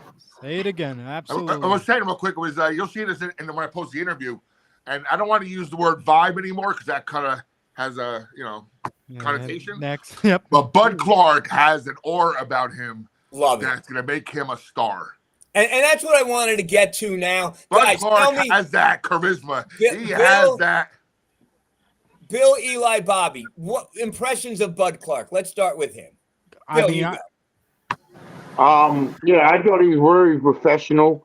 His comments about, the upcoming season, he's a young man. He's, he was willing to talk to us. He was out openly what he's looking forward for the upcoming season and joining the Pirates. I think Bud Clark is going to be one of the key players of many on the roster this year, and he'll be exciting to watch. Eli, what do you think about Bud Clark? I mean, he had respect. He was able to talk to us really well, and he had so much high expectations. It was really incredible. And I was talking to him one move about the NEC. He's coming from the Northeast Conference, as we know it's D1, but it's a weaker conference. He's moving out to the Big East, but he seemed excited. He seems he's got the background energy, and he's pumped and ready to go heading I love into it. Seton Hall. And I'm loving this energy that he is bringing. Love it. He's going to be a star for sure. Bobby, you're a 13-year veteran to these things. What did you think about Bud? To use a movie reference, and again, I'm going to date myself, and I'm not sure everybody can get this, especially our Gen Z people there below us. Hi, but he has that Ocean's 11 vibe. Remember when Ocean's 11 came out, that movie, and there we had that Nicole, coolness George about Clooney. them. George You know Clooney. that he has that Hollywood He vibe. doesn't- I'm you telling know- you. He doesn't know who George Clooney is. I got no I idea. know, I know George I know Clooney. who George Clooney is, and Wait, no. I know who George Clooney is. I don't know the movie that's being referenced. I've seen Ocean's 11. You know who Brad Pitt is? Of course I know who course. Brad Pitt is. He No, married. I don't know. Here we go. Of the century. Let's just change the topic. That's all. Hold on. This is gonna be half of their new show. Is throw things at them and see who they know and what they don't know. That's half of the Gizzy and Woody show. Never forget when he didn't know what White Castle was. That White was Castle's right around the corner from me. love Yeah, White me I Castle. love too. that White Castle. It's awesome, White Castle. Can't go wrong. We have a couple comments. That's disgusting. SG Trilogy. We are Rodney Dangerfield of the Big East. I'm an alum and an Adjunct. and I'll always support our Pirates. And Professor Kenny, Trilogy, preach, because I am with you. Nicole, do you know who Rodney We have one more. Dangerfield is? Repeat the name. Do you know who Rodney Dangerfield is? Last name sounds familiar. Yeah, he was he was in Caddyshack, famous comedian. Back to school. Back to school. Greatest college movie ever. Nikki, that's literally my favorite Kenny Loggins song from Caddyshack. Have you not seen that movie? No. I didn't even know that was your favorite Kenny Loggins song. I'm all right. Oh, that song. That I know that song. I didn't know where it was from though. My We have favorite two Kenny more- Loggins song is from Top Gun. Oh. Ouch. 2 more comments from Kenny. Not trying to be funny or disrespect in any ways with today's transfer portal and NIL. Would Seton Hall maybe benefit by moving out of Big East in future, maybe Atlantic 10? The No. question, and I'm not trying to disrespect in any ways with it, with today's transfer portal and NIL, would Seton Hall benefit with the move out of the Big East in the future? That's blasphemy, Kenny. We're not moving anywhere. We're gonna right the ship. But Paul, let me ask you a question. We're not leaving. Real quick. Let me answer that. Real quick. Let me answer that. Kenny's Kurt's partner, friend of mine. You know, I know these guys for forever. Okay. One thing I would say is if we're leaving the Big East, Rutgers has to get out of the Big Ten first. There you go. Yeah. That's a fair point. Right.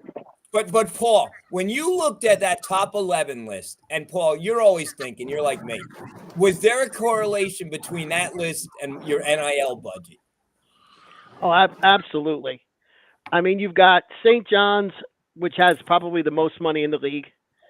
Then you've got UConn, the state school, who we've talked about Rutgers and the ability to just write checks and have taxpayers pay for them. And I think Creighton was third. Yeah, Creighton is third. Creighton, right? We're in Omaha. There's nothing to do, so we might as well give some money to Creighton, right? And then after you start to drift into that, you start to see Butler. I don't think has a ton of money, and I think Villanova is probably ranked lower than their NIL budget. Okay, Yes. and I think, and to be honest with you, looking at this list, what do you call it? Kevin Willard with money, I have to believe is going to finish higher than 7th in the league. So I'm a little bit surprised that they are that low, especially since this is the coaches who are voting. But yeah, there certainly is a correlation. But at the same time, Seton Hall, when Seton Hall has been at its best, has sold out the Prudential Center, has generated an enormous amount of interest in the state. And so I think that it's. I don't think that there are systematic flaws in Seton Hall's program that are going to keep them from competing. I think that wins lead to donations. Donations lead to wins. Once that cycle starts happening, I think that the team is going to be able to be consistently in the middle of the pack. I don't see a drop to the A10 anywhere in the future. And as a matter of fact, another show we ought to talk about what are conferences like the A10 and the American and to a lesser extent Conference USA. Is there going to be a middle class in college basketball? Right. Right now, we've got the Habs, we've got the Big Ten, the Southeastern Conference, the ACC, and the Big East, and I guess the Big 12 would fit in that as well. And then we've got everybody else. And I don't know if there's going to be a middle class in the in college basketball anymore. Well, let me take that and go one step further. Will there be a Cinderella in the NCAA tournament ever again? No. Yes. Yeah, No. yes, because Absolutely. of schools like High Point and I think Liberty have very high budgets. I think They won't be Cinderellas. They'll have higher seeds. Yeah. I don't think you're going to see a true Cinderella anymore. I think you will see a Cinderella again. I think you're going to see that one team and that Cinderella story, and then that's it. They go, and you'll never hear them ever again. And that's kind of like what happened with St. Peter's. You don't really ever hear them again other than our local area because that's a team that's in our local area. They're, that's who we follow. We know because they play Seton Hall a lot. But there will be a Cinderella team. I hope so. I don't know if it'll be next year, but I know for sure there will be one in the future. And the Cinderellas are going to be the programs that have 2, 3, maybe 4 seniors who are not influenced by NIL or transfer portals that stick together and grow and have that bond. But Bobby, will that happen? Will 4 seniors stick together for less money? Will that ever happen? That's what I'm saying. It's going to be a unique circumstance, but you gotta imagine somewhere out there that's going to happen. And you know what? That's going to happen possibly. Like Paul, the Ivy League, maybe. Those are players who are there for the education more than anything else. And I hope so. Although it's funny. I guess it was Danny Wolf from Michigan started his career at Yale. And then, and I think, by the way, if he had been on Yale instead of Michigan, I think it would have been a very different season. But so I think but I think we also have to define what do we mean by a Cinderella? Yeah. Are there going to be Right. are there going to be 11 seeds from mid-major conferences who are going to end up in the Sweet 16? Right. No. Right. I think that there will be. Because I think that the nature of the tournament, like St. Peter's wasn't better than the teams they beat. They were hotter. They got really hot for a weekend and made it to the Sweet 16. I think that is still going to be the case, that any team is going to be talented enough to get hot for 2 days, beat somebody they're not supposed to beat. The second game, if you're a Cinderella, is typically not as an easier game because you're a 14 seed, you beat the 3. Now you're playing the 6-11 winner, and you actually have a shot in that game. So Nicole, I'm with you though. I can't imagine teams like that going to the Final Four again. Well, But I that's do think what I'm trying to say. Yeah. Continue. But I do think Will there ever be a Sister Jean again? No. No, that's No. absolutely no. She's not. You can't replace her. But Exactly. I'm talking Loyola of Chicago. That'll never happen again. No. No. No. Wow. One and done deal. No, Kurt, Kenny, you're fine. You're fine, Ken. Yeah, no, Kenny, that no, absolutely not. By the way, we also have a comment. Hold on, Eli. Daryl Jacobs, who I want to bring on as a guest one of these shows. He is a college basketball announcer for CBS Sports and ESPN. He says, of course, you will see another Cinderella. So, But Okay, let me throw this question out there then, and I'm going to ask Bobby. I'm going to ask Bobby because Bobby was a part of it. Were we a Cinderella when we made the finals? I would have to think so, yeah, because at that point, I was making my reports on a typewriter in the library. So they didn't have all this instant media, instant gratification that sports is now, right? So we locally knew about Seton Hall, but I don't think the rest of the country knew about us at that point. So let me just take that a step further, and Paul probably remembers this. Remember Imus on WFAN? Yeah. Absolutely. Imus's sports guy at that point was Mike Francesa. And Mike Francesa gave his Final Four picks and put Seton Hall in the Final Four. And Imus said, if that happens, I'm going to give you a convertible. He said, I'm going to give you something, like a car. And whatever it was, every time Seton Hall won, it became a bit. And then Seton Hall made the finals, and Mike Francesa never got his convertible, but they got a lot of ratings, and they got a good radio bit out of it. Yeah, I think Francesa got afternoon drive time. He did okay. He did okay. He didn't get a car. He got afternoon drive time for 15 years in New York. I think he would take that. But Christina and I moved down 2 years ago at the Big East tournament and sat next to him and his son, big St. John's guy, another big St. Graduate, right? He's a graduate at St. John's. He graduated He's an alumnus. And I also think at some point we have to talk about what is it going to mean to be a Cinderella? You know, people called North Carolina State a Cinderella the year that they beat Houston in that game. But they were picked very highly at the beginning of the year. I think Vitale had picked them to be to win the ACC. Their guys got hurt. They got hot in the tournament, and they beat Houston and 5-slam jamma that night. But were they a Cinderella? I don't.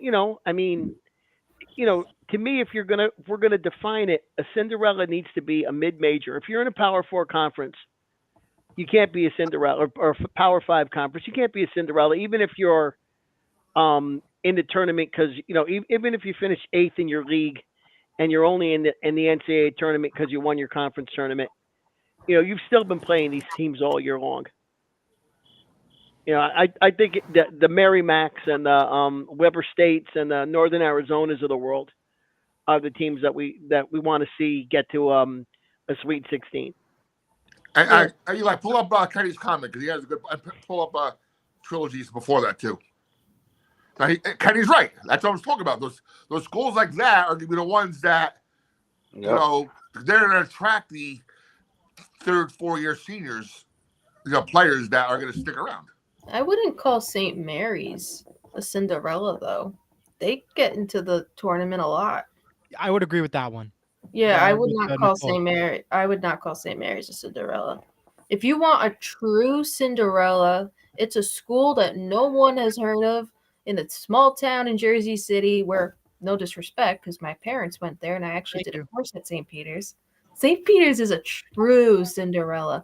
You're not going to see schools like that make it to the Elite Eight anymore in this stage of NIL. I just don't see it happening. You're right.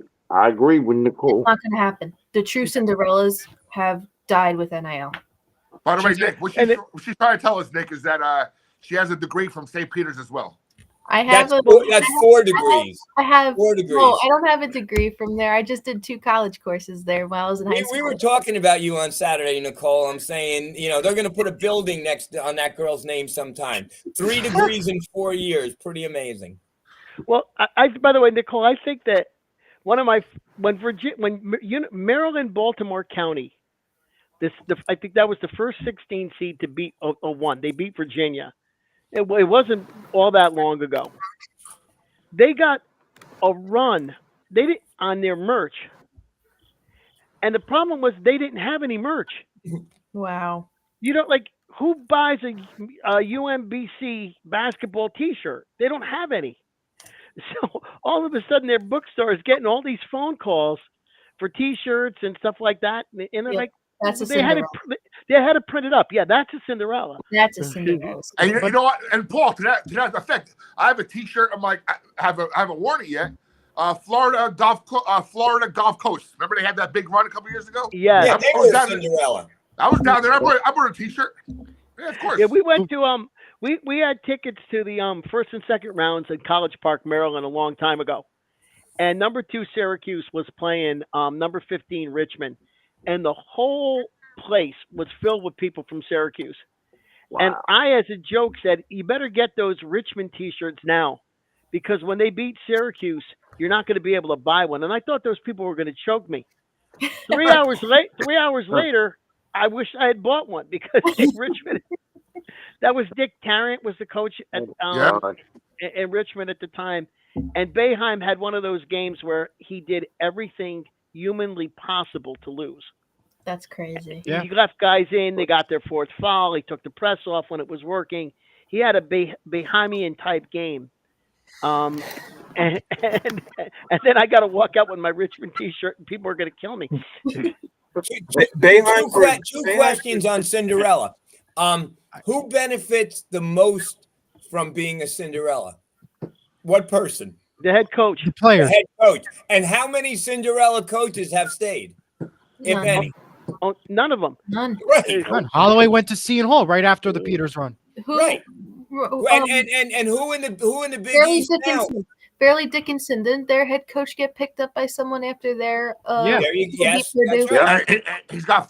He's been fired. He's already been fired. But in the Big East, right? We have Shaw is a Cinderella and Shaka Smart's a Cinderella, right? Yeah. Yep. But Well, like Wagner? Nicole, And Wagner? you can say Danny was a Cinderella too, right? Can you say Wagner was a Cinderella when they nah. Yes. And I think Danny was a They Cinderella at advanced Rhode round one. Island. At they Rhode advanced Island. they advanced round one, but then they got eliminated in Yeah. the round of 32. But Yeah, back to pull up Daryl's post. yeah, he said I would say St. Mary's would not be a Cinderella. He also said St. both Peter's, said that. George Mason, and Iona would definitely be up there. Now he goes to some school. I see. We're friends on Facebook. I thought some media stuff for Daryl, some teaching and stuff in Patterson. And he goes to some really outlandish places. Again, I want to have as a guest one of these weeks because he goes out there and does a lot of those mid-major games. So he goes all over the country and sees these programs. And you go to those gyms. They got the volleyball lines Yeah. on the basketball court. They got the stage on the side, and some of those teams can play. You know what's a weird gym, by the way? Marist. Everybody been to a Marist game? No. Yeah. It's like you walk into like it's weird. It's just like a weird place to see a football game, basketball game. Kenny says I have a different definition of Cinderella. It's a team like St. Mary's who has 2,800 students. Over a school has over 20,000 in a Cinderella. That's a fair point. I mean, Really, the smaller I schools. don't agree with that though, because if you as the school are making the tournament and making it somewhat far every year, you're not a Cinderella. That's right. That's true. You look like they've been raised in Wait, the- Luigi, let Well, the Luigi first go. time you are. Luigi The hasn't first made a time. point in a while. Luigi put on a Hawaii shirt, but now he's got the I've been wearing this shirt all freaking day, but all right. Yeah. No, I just grabbed it from my dog. Nice comeback, right? Have you ever seen Magnum 5-0? You look like Tom Selleck right now. Anyway, Nicole doesn't know who that is either. I'll And take Nicole's that, like, although who's Tom Selleck? Yeah, really? I don't know. But anyway, God. I forgot what I was gonna say. It had something to do with St. Mary's. Yeah. Oh, the Cinderella thing. Well, it's the numbers that were given. Like, I feel like that's kind of a hard and kind of arbitrary thing to use, because again, are you I don't know. I don't really know like what he's like. Are you going for the fact that it's that's the school size is like the dominating factor? Because I've seen small schools that have very well funded basketball programs. That's right. And I've seen very, very, well attended and well enrolled schools that have really poorly kept basketball programs. Like the one in Piscataway, right? Pardon me? Yeah, to me, a Cinderella has to be from a mid-major, and it has to be a team that is not a perennial tournament Yeah. contender. Absolutely. Yale has been winning the Ivy League and getting in the tournament. And last year, a couple of years ago, they beat Auburn, which was so much fun to have to watch Charles Barkley sit there sad that my team beat his. I like that's a great Friday. Okay, when Charles Barkley is crying because your team beat him, that's a great Friday. Wait, But Paul, do you remember one year when one of the schools that had made that had advanced to in the March Madness tournament, their marching band couldn't make it in time, so Yale's marching band wore their school shirts of the school that was playing and filled in for them. That's well, cool. Oh, That's wow. college basketball. that's I not love bad. College that. basketball. But back to your definition of a Cinderella story, because I want to get my take on it. Yeah, St. Peter's, I think that is your definition of a Cinderella story, is what St. Peter's has done. And if you think of another upset that could have been a Cinderella story, well, if St. Francis University, a Northeast Conference school, didn't lose to Alabama State in the first four, they had a potential to make a run for it. They lost 70-68 last year to Alabama State in the first four. Alabama State won that game. They took on Auburn. Auburn won that game. So Alabama State was eliminated. But St. Francis, the last appearance they had was back in 1991 in the March Madness tournament. And this is a school that is going to D3. They're dropping out of D1 athletics. Yep. This was announced a couple years ago. Yep. That to me is a Cinderella story. If they would have won the first four and had a chance to beat Auburn, that is a Cinderella story. If That's a great point. Bill, let me ask you, and let's switch gears a little bit to high school. You're an Orange guy. If Orange Orange has a reputation of being pretty good in basketball, I don't know if they are so anymore, but when our guy Greg Tynes from Seton Hall went there, Nate Rogers from Seton Hall went there. If Orange ever made the Tournament of Champions, is that a Cinderella story? Absolutely. I think I remember back then when we did play we won the tournament champions. And any team that is like just for example, Seton Hall, they're ranked 11th in a preseason poll. What happens if they come out automatically and win the conference? Teams like in high school, like Nick said, like Orange High School, they were perennially talented back then. Right. Say it again. Orange is smaller high school, smaller attendance. Yeah, I mean now it's a group four. Now it's a group 4 school. Now it's got bigger. The enrollment. Yes, sir. Wow. Yep. Yeah. Yeah. Here we go. Real quick before we we have a lot of comments. Get to the comments. Get to the comments. Real quick. I just typed on my computer. When was the first time Cinderella was used in college sports? Here's what AI is telling me. The term Cinderella was first used in college sports in 1947 to describe the Holy Cross basketball team. Oh, wow. And it gained widespread popularity in 1950 after City College of New York won the NCAA championship. Wow. See, I was thinking like Hoosiers, right? The Hoosiers movie back in the 50s, that true story. But it goes before that, obviously. Wow. Wow, and that was even before the Holy Cross is the movie was in 1950, right? Because the movie was in 1950. What school did Gene Hackman coach? I forget. I mean, Jimmy Chitwood run the picket fence. What school was that? Well, it was Hickory in the movie. I don't know. Hickory, and I think that's a true story. Yeah.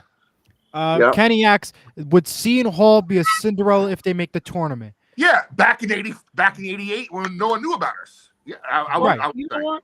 This season, maybe. Again, they're not a mid-major, but a team that's picked to be 11th. Go ahead, Eli. You just brought up a great point. I was just going to bring that up because if you look at the preseason rankings, we're right at the bottom in the Big East. But if we somehow go far in the Big East tournament, somehow get a spot in the tournament, you could consider that maybe a Seton Hall story. Yeah, we made the March Madness tournament. Yeah, we've had a run before. We've been there. We won the NIT a couple years ago. Yeah, it's great. But this is what you would call Cinderella, going from rock bottom to start the season. Nobody believes in you, and you make a run for the money. That would Cinderella is someone that gets hot at the end of the year, maybe wins their tournament. It does not get an at-large bid, does not get an automatic conference championship win, but wins their tournament, gets in, robs it from someone else, and then has a run in the NCAA tournament. That's my definition of a Cinderella. I mean, I would consider Seton Hall an underdog if we're considering the whole landscape of college basketball. I mean, especially based on our location, teams that we're playing. And right. I mean, you're taking into account NIL now, and most of these bigger schools have football teams where they're splitting their budgets too. So we have an advantage now where we could prioritize the basketball. But yeah, I think that if 2020 didn't happen the way that it did, I think Seton Hall might have been a Cinderella to the Final Four.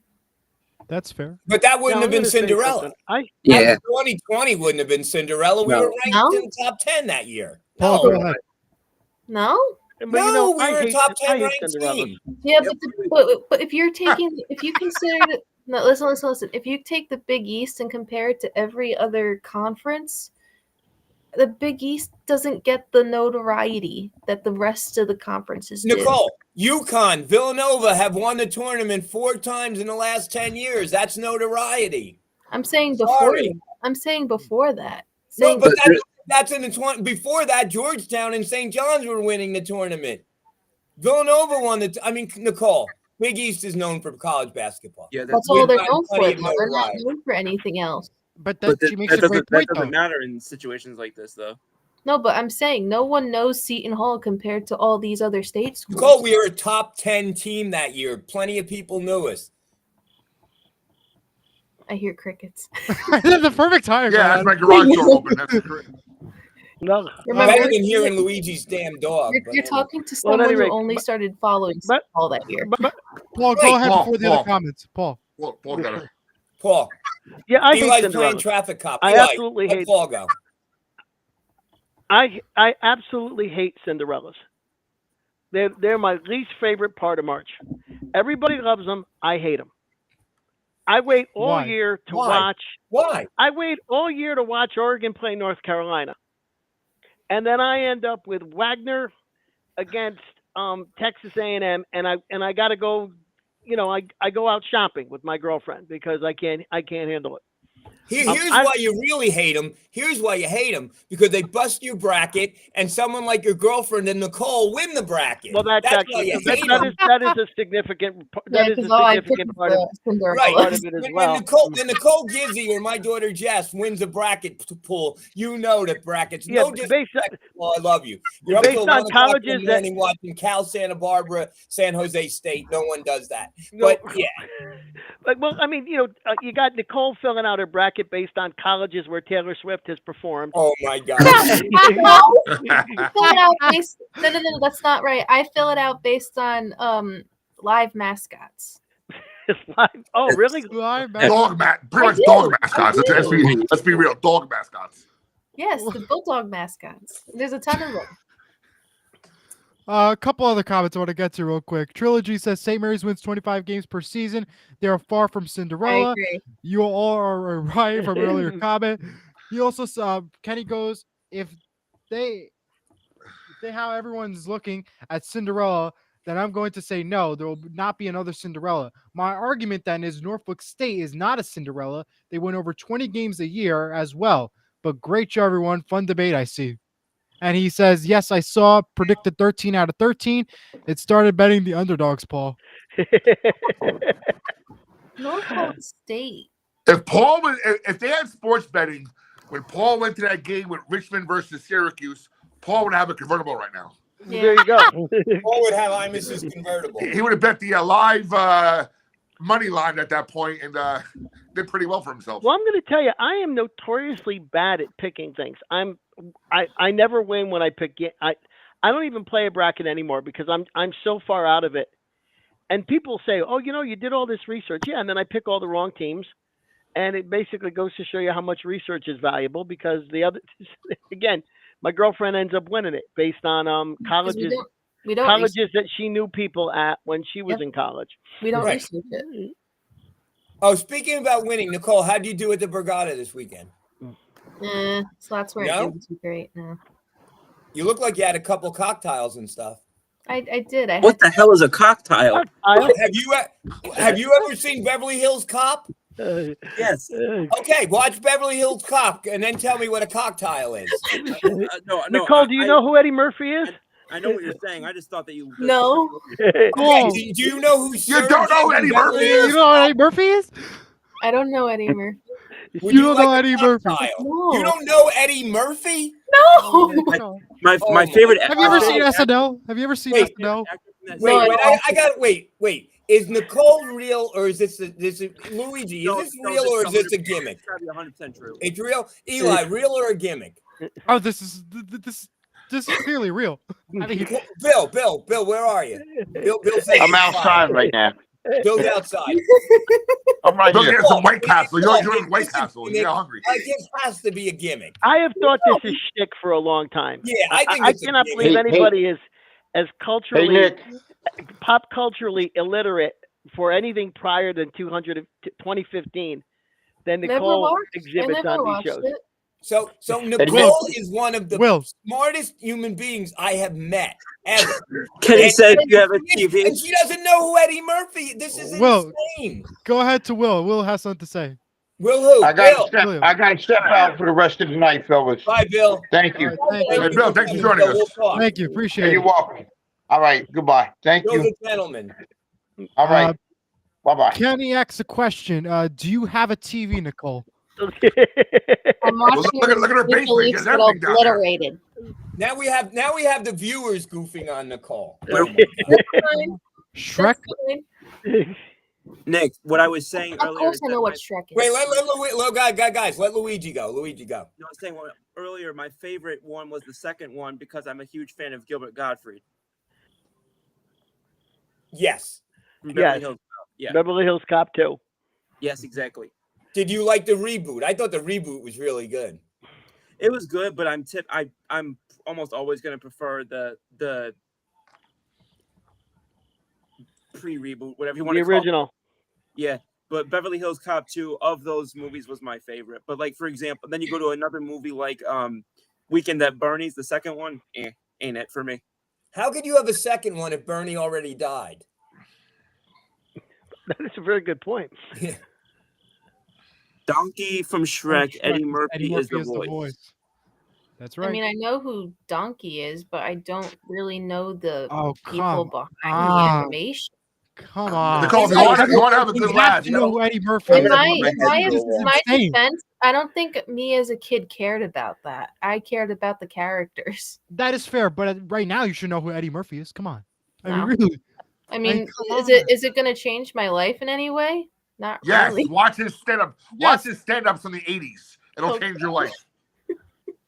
He's a funny guy. Some comedians you just need to see in your life, and you But just see, that's don't the get that thing. laugh. I don't watch like comedy shows or stuff like that. Eli, you have to understand that Nicole went to an all-girls exclusive Catholic high boarding school, school, where Catholic they high tried to school, and wasn't brainwash us. exposed to a hell of a lot. A finishing school with maybe 45 girls in the whole school, and she Yeah. wasn't exposed to a lot. That's Yeah. all. Yeah, That's no, fair. I Fair enough. survived. I'm still here. Hey, you know what? But I went to the same areas. There's 200 students. Everybody was for themselves, and I still know a lot of this stuff. I mean, Oh, Yeah, I'm not friends with any of them, so that should tell from you. your high school, you don't have one. Come on, you don't have one friend from high school. Maybe one, but that's it. The rest of them, I want nothing to do with. Eli, do you have a friend from high school? yes, I absolutely do. Jack, and that's why I do the show with. And Luigi was probably class president because everyone loves Luigi. You go on a Seton Hall campus. I'm ready for Actually, Eli was class president. I was told to share my. Yeah, I was class Wait, you were- president, and this is Eddie. Do you get Eddie Murphy up? This is Eddie Murphy, by Yeah, the way, and I'll talk about the president one in a second. Nicole, Coming to America. Any idea? I've never seen him before. Oh my! Oh God! I've never seen him before. All right, folks. Well, time to talk about running for president. So yeah, I ran for president, and I think what helped again, doing all this stuff with Bobby, doing all the broadcasts over the past years, motivated myself to get out of my comfort zone. And one goal I had in mind since freshman year, I set myself, I want to do the morning announcements. And the only way you can do the morning announcements was you have to be the president of the school. So I debated, I made a speech. I won the debate by offering everybody, by actually going to my teacher prior to the debate, saying, okay, if can you guarantee that every student gets 3 extra points if I win the debate? He agreed to it. I made the announcement, and that's how I won. So 3 extra Did points. you run a negative? Did you run a negative campaign? No. Yes, you did. I That saw was the story. most. That was the most bashful no I've ever. That was heard the in my most entire life. bashful no I've ever heard in my life. What? We got to do some research into St. Mary's That's St. so Mary's quiet. of Elizabeth Well, Rutherford. Well, here's my proud moment. Eli was class president, and Jack was valedictorian. Yeah. Love that. Yeah. But Love we pretty much did everything. We helped run so many great events. We helped fundraise a lot of money. We raised over $3,000 in a 200 student body school for breast cancer awareness back in October Love last that. year. That was just one of the small little things we've done. We organized many trips. We went to the Devil's Game as one of our trips. We did a lot of Broadway trips as well, as our principal wanted to do. And we did so much. And, this school grew so much, not just, in Somebody scored a goal. Who scored the goal? not Who just scored? activity wise, but also in general, like social media. The website grew even further. There's new information about it. And it was all like a little small part of it. Eli, we got an important announcement from Nicole. Nicole, go. Go ahead. Oh Nicole. God. The Leafs beatdown has commenced. Jack Hughes with the hat trick to finish it. Hallinan with a fight. Game over. 5-2. Leafs can go. Who were they playing? Toronto. Maple Leafs, Toronto. No. Who was Toronto playing? The Devils. Devils. Pay attention. God. Get with the program. Bro, I'm Hold on, afraid. we should be talking about hockey. Yeah, who else would I be talking about? You have like I think a Nordiques jersey somewhere. I don't have a You see the little Nordiques Devils jersey. logo? I can even see. I think that's the Devils logo. By the right way, where's your hat, Nick? Yeah, Nick, where's your hat? That's a Devils logo. I could 1,000% see it. Mhm. It's like the only thing I can see Oh, back there. wait. I ended up getting the Nashville Predators. That's Yeah, I cool. was so confused when I saw that. Hey, you know what? Good luck with that one. With the This is a Predators. Jonas Brothers Build-A-Bear wearing a Oh New my Jersey God. Devils hockey thing. Right behind me, I got a Danico So- signed jersey in the background. So That's in my little typically, set back. so typically on the show, Nicole does come up with something that makes me want to put a gun in my mouth and pull the trigger. And this one is we can bring the Build-A-Bear with the hockey jersey on it, and that'll be, I'll be ready to go go over to the gun safe and You know how old that thing is too? They don't even make that anymore. I Does it could even have barely even Build-A-Bears? see it. There's still Build-A-Bears, yeah. Is Build-A-Bear still a thing? I've been collecting. Yeah. Yeah. Yeah, I mean, it's expensive like everything else in this world, but it's still around. I probably had like 30 of those things growing up. Well, we're opening up in 2 weeks. We've got the men on Monday, the women on Tuesday. Yep. That is November. What is it? 3rd and 4th. Right. I think the women have a game on the 30th, if I'm not mistaken. Oh, they play beforehand? Yeah, because I No, believe they got a scrimmage. They have a That's scrimmage. Yeah. right. Okay, so they're both throwing the ball up for real on the 2nd and 3rd against St. Peter's, right? Both games are against the Peacocks. Correct. The day before Election Day and then Election Day. The women play on Election Day. Right. And Jefferson is at, I believe, that scrimmage game they play on the 30th for the women. And that is going to be home at Walsh. Is that going to be open to the public, or is it going to be? Oh no, a it's private open to the scrimmage? public. It's not a That is top open. secret scrimmage. Because they have something for broadcast open up for that day, so it's open. Bobby, we're going to have a player at our table. Oh yeah. Yeah, we'll find out which one when we get there. They do that every year, right? Yeah. They put one player. to I'm the excited. table. Like I said, I'm excited because I thank you again. Of course. I forgot all about it, but my crazy ass schedule.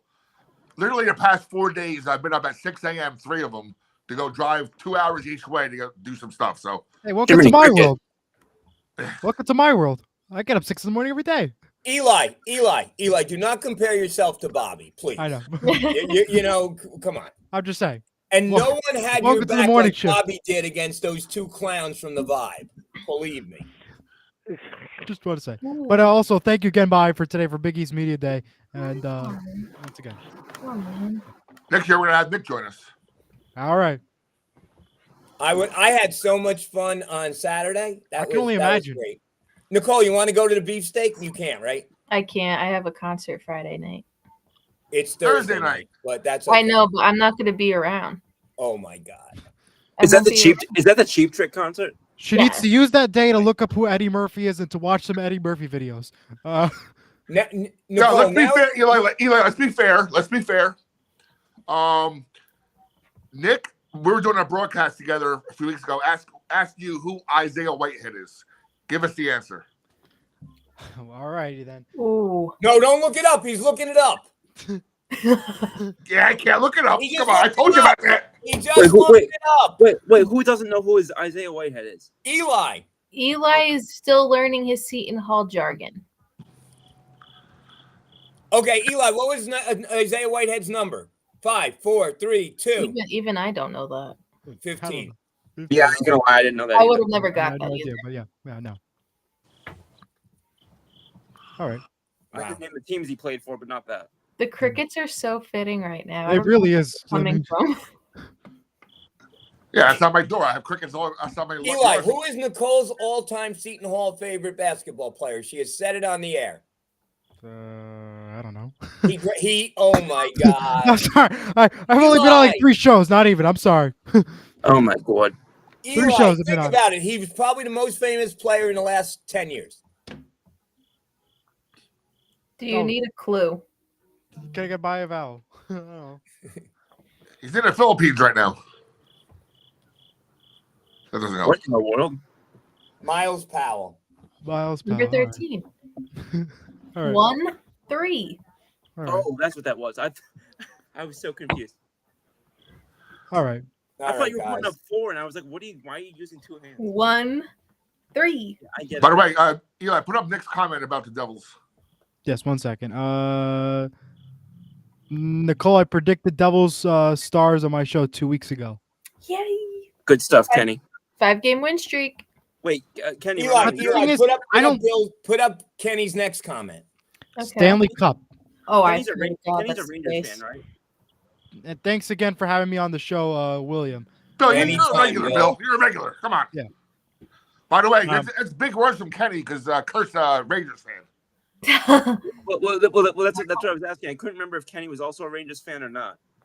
But at the same time, too, is I'm a little scared about this Devils team, though, because when you have this starting off on this really good win streak, it somehow backfires at the end. Well, Remember look that what one time happened. we started 4 games, we were perfect, everybody was talking about us, it was awesome, what a ride, what a moment, and then all of a sudden, it just backfired, and we didn't Well, have do you the remember great Chicken rest of the Tender season. Night 3 years ago? Yeah. Devils were on their third. They were trying to break their record for wins straight, and they had won 13 straight early in the season. And of course, we were playing Toronto of all teams, and the refs called back 3 goals on us that should not have been called back. I still stand by that to this day. Oh, yes, I remember that. I think I was at that game, yes. Yeah, and everyone was throwing stuff on the ice, and Oh, yeah, that was awesome. everyone got hit with a chicken tender. Oh, yeah. So that's Bobby, I'm just going to read you a quick. I just texted my son because we have established that my son knows one of the perpetrators from today. oh boy. And he said, "What happened?" And I said, "He was very disrespectful at MSG." And he said, "What did he do?" And I said, "Cut Bobby off repeatedly." And he said, "Oh no, bleep that." Wow. Yeah. I want to add real quick though. I think that I don't want to be too hopeful about the start that the Devils are having, because you also got to remember they're down 10 guys just from injuries. We don't have our starting goalie. I mean, don't get me wrong, I love Jake Allen. He's my favorite goalie right now, like on the Devils. Like, I was very happy when we got him and everyone was throwing crap at him. So there was a lot of apologies that needed to go out there when he stepped up and did his thing. Love Jake Allen, but you got so many guys hurt with this start. You really don't know how it's going to progress once these guys start coming off of LTIR, long-term injured reserve, for those who don't know. Eli, put Kenny up. Kenny's going to bed. Okay. He says, okay, later, everyone. Eli, good seeing you. Bobby, always a pleasure. Nicole and Swift Scoofs. Kenny, I'll see you tomorrow night. I'm going to be on K&K talking baseball tomorrow night. So I thought I was invited on that show. Chiefs are Monday night, so my we over. can't be in the same place at the same time. Is that what you're implying? No, you invited me to be on that show. Kenny, get Kurt to go on surgery. Kenny, you have a job.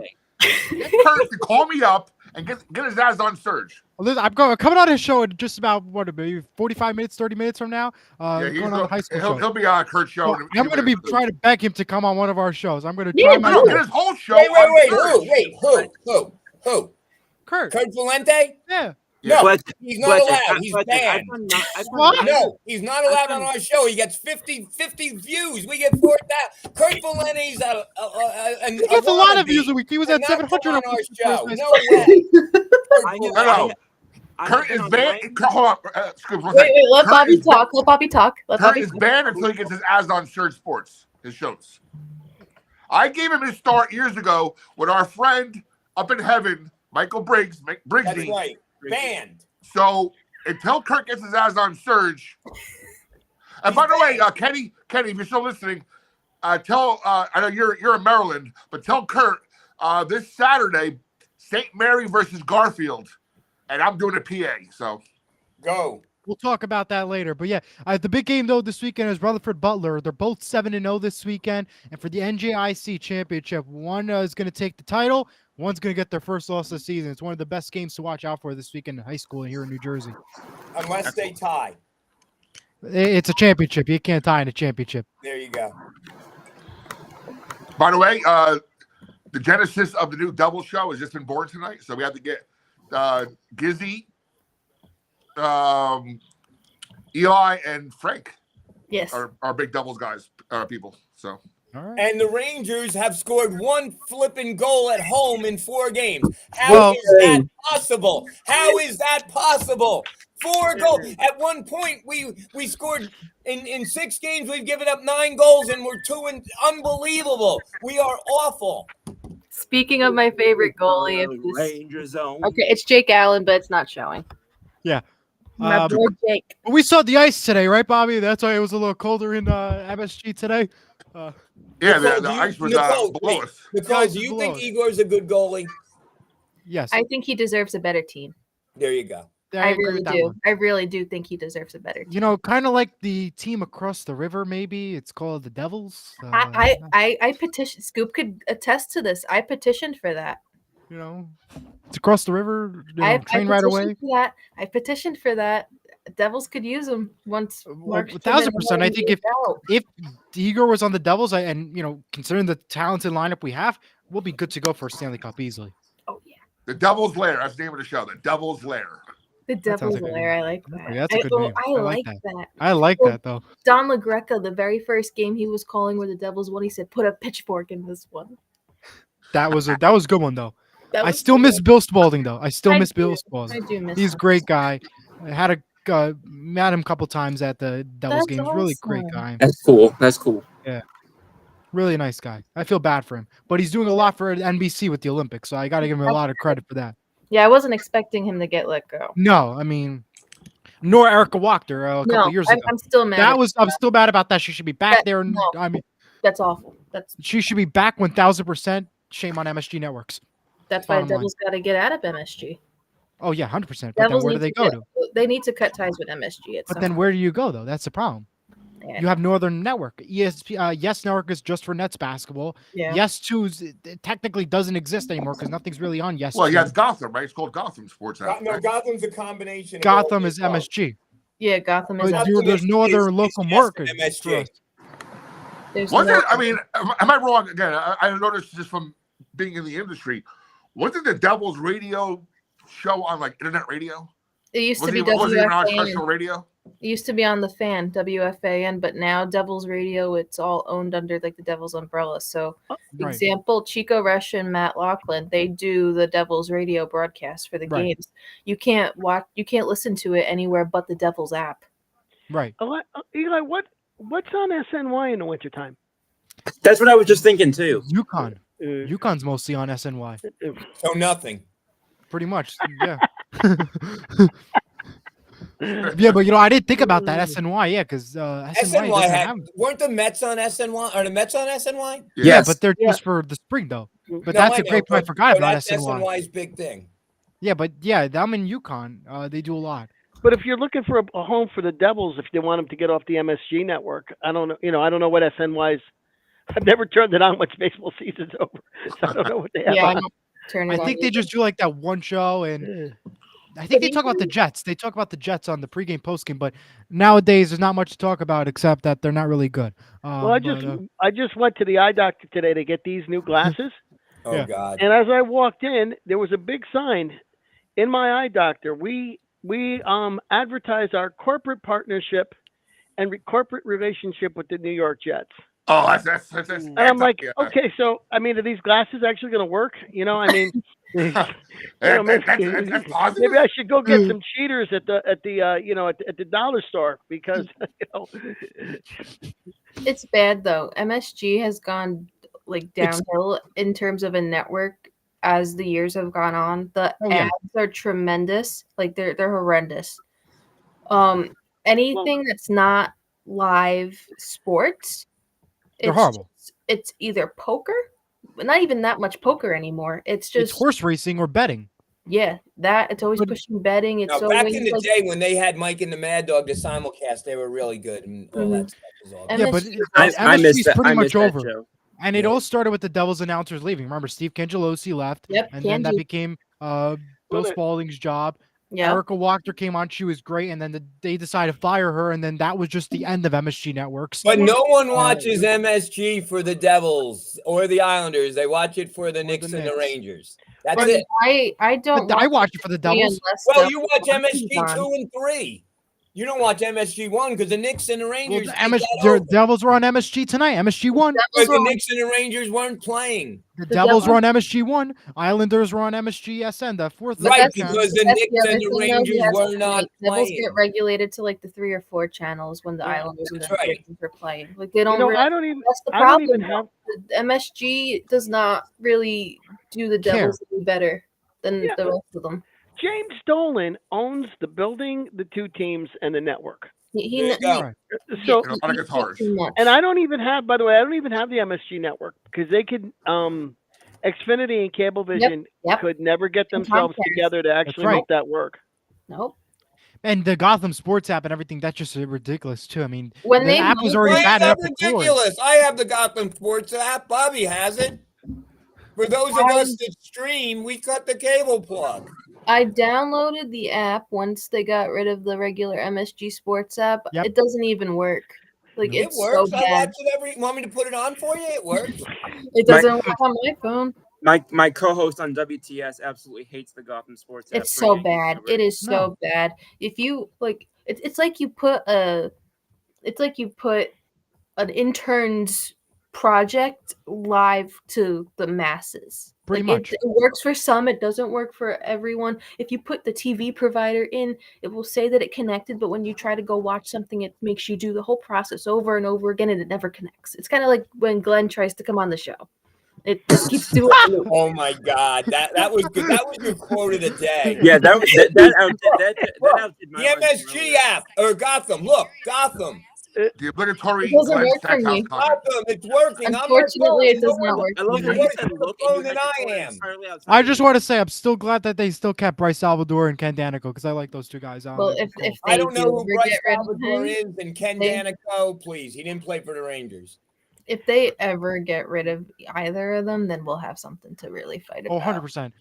They're never going to get rid of Danico because he's the face of the Devils, but if they get rid You of can't Sal, get rid of Danny. if you get rid of Sal, though, I'm going to have a problem. Kenny Yeah. Albert and Dave Maloney are much better than those 2 clowns you were talking about. Oh, God. Just and go to the final thoughts, Lachlan is Bobby. Go to the not final thoughts. horrible. Final Horrible. thoughts. Wrap it up.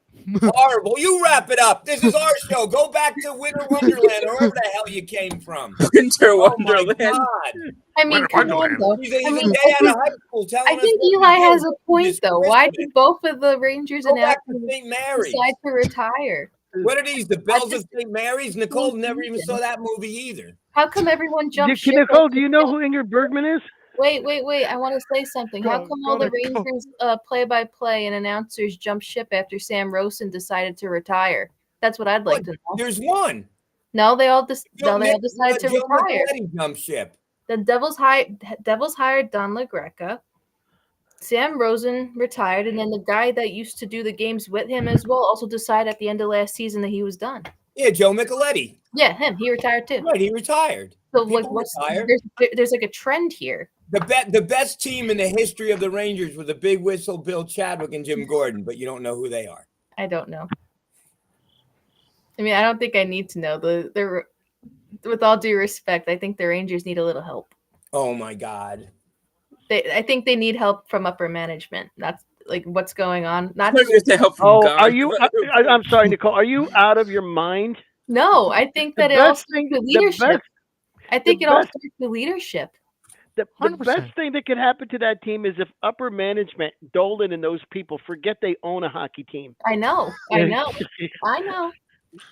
I mean, there is nothing that James Dolan can't ruin. The New York Honestly, Rangers have lost pretty much all of their first overalls besides Alexis Lafreniere.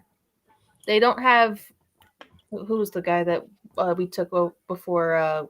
Who was the guy that went second overall after Jack? What was his name? He's no longer with the Rangers anymore. Capco. Him. Yeah. He's not there no more. All of like the guys that were the identity of the New York Rangers. Gone. No.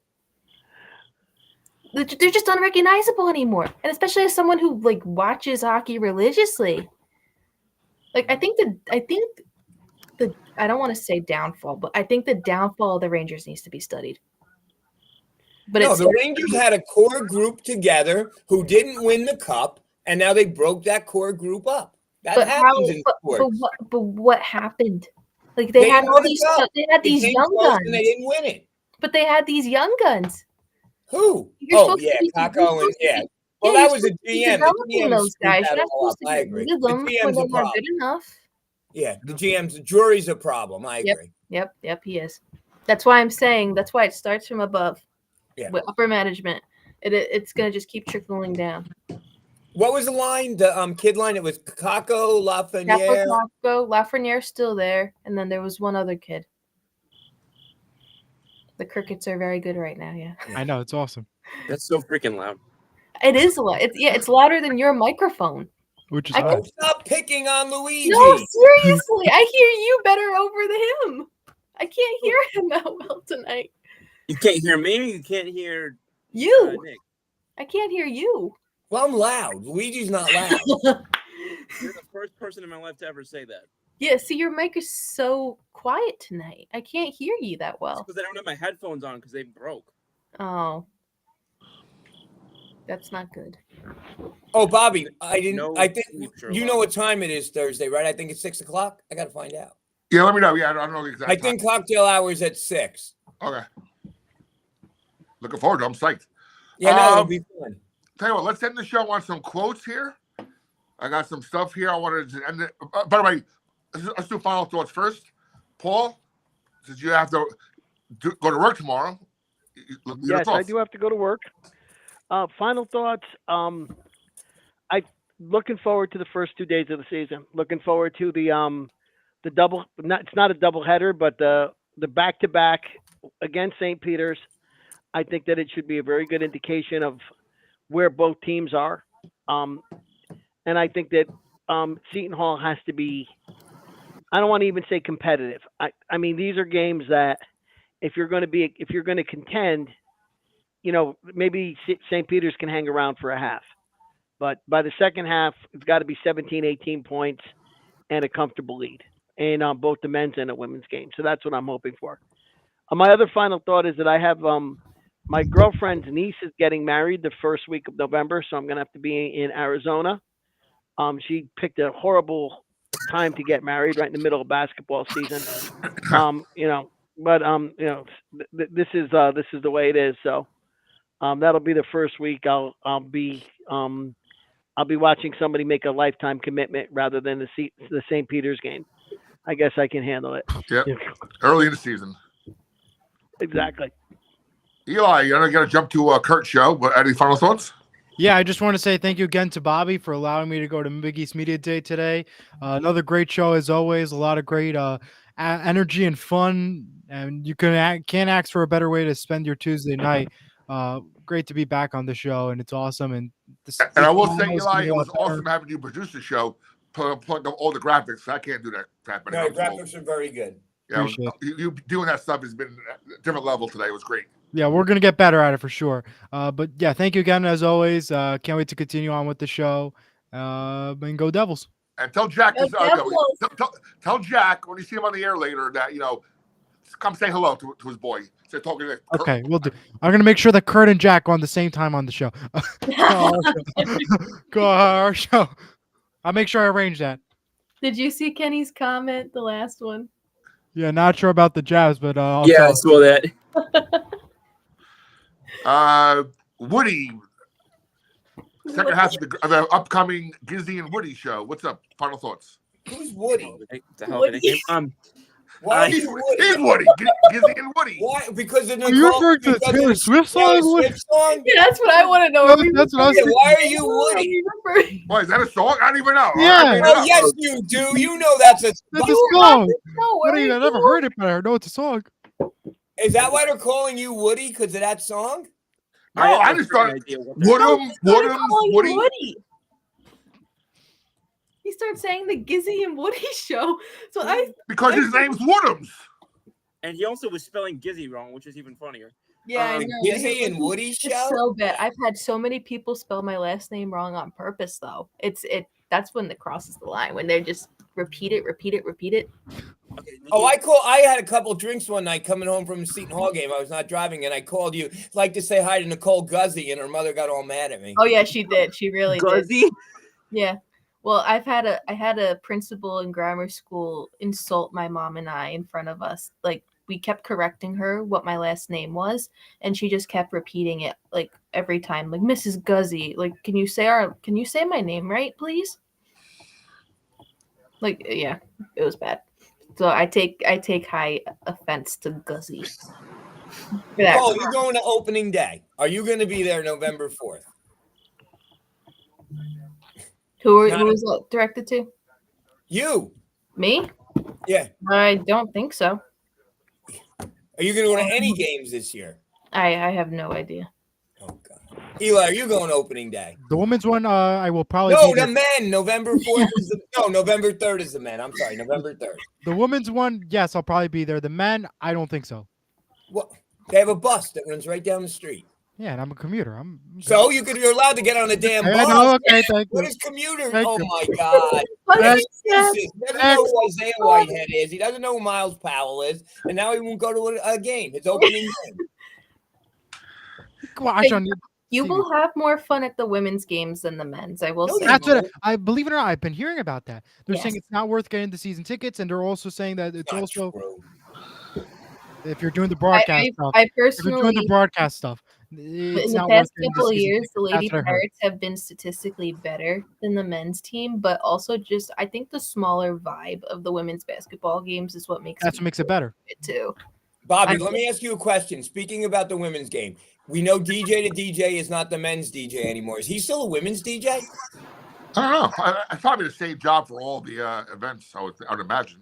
But the DJ that's doing the men's game's a little bit too big. I don't know. That's a good question. We'll find out.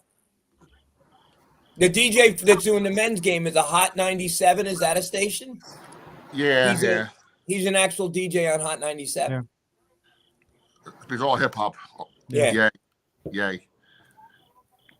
Nick from Milburn, final thoughts. I think it's great the way that Bobby defended our show and defended Eli. Eli may have said the word respect 82 times tonight, but I think it's very important.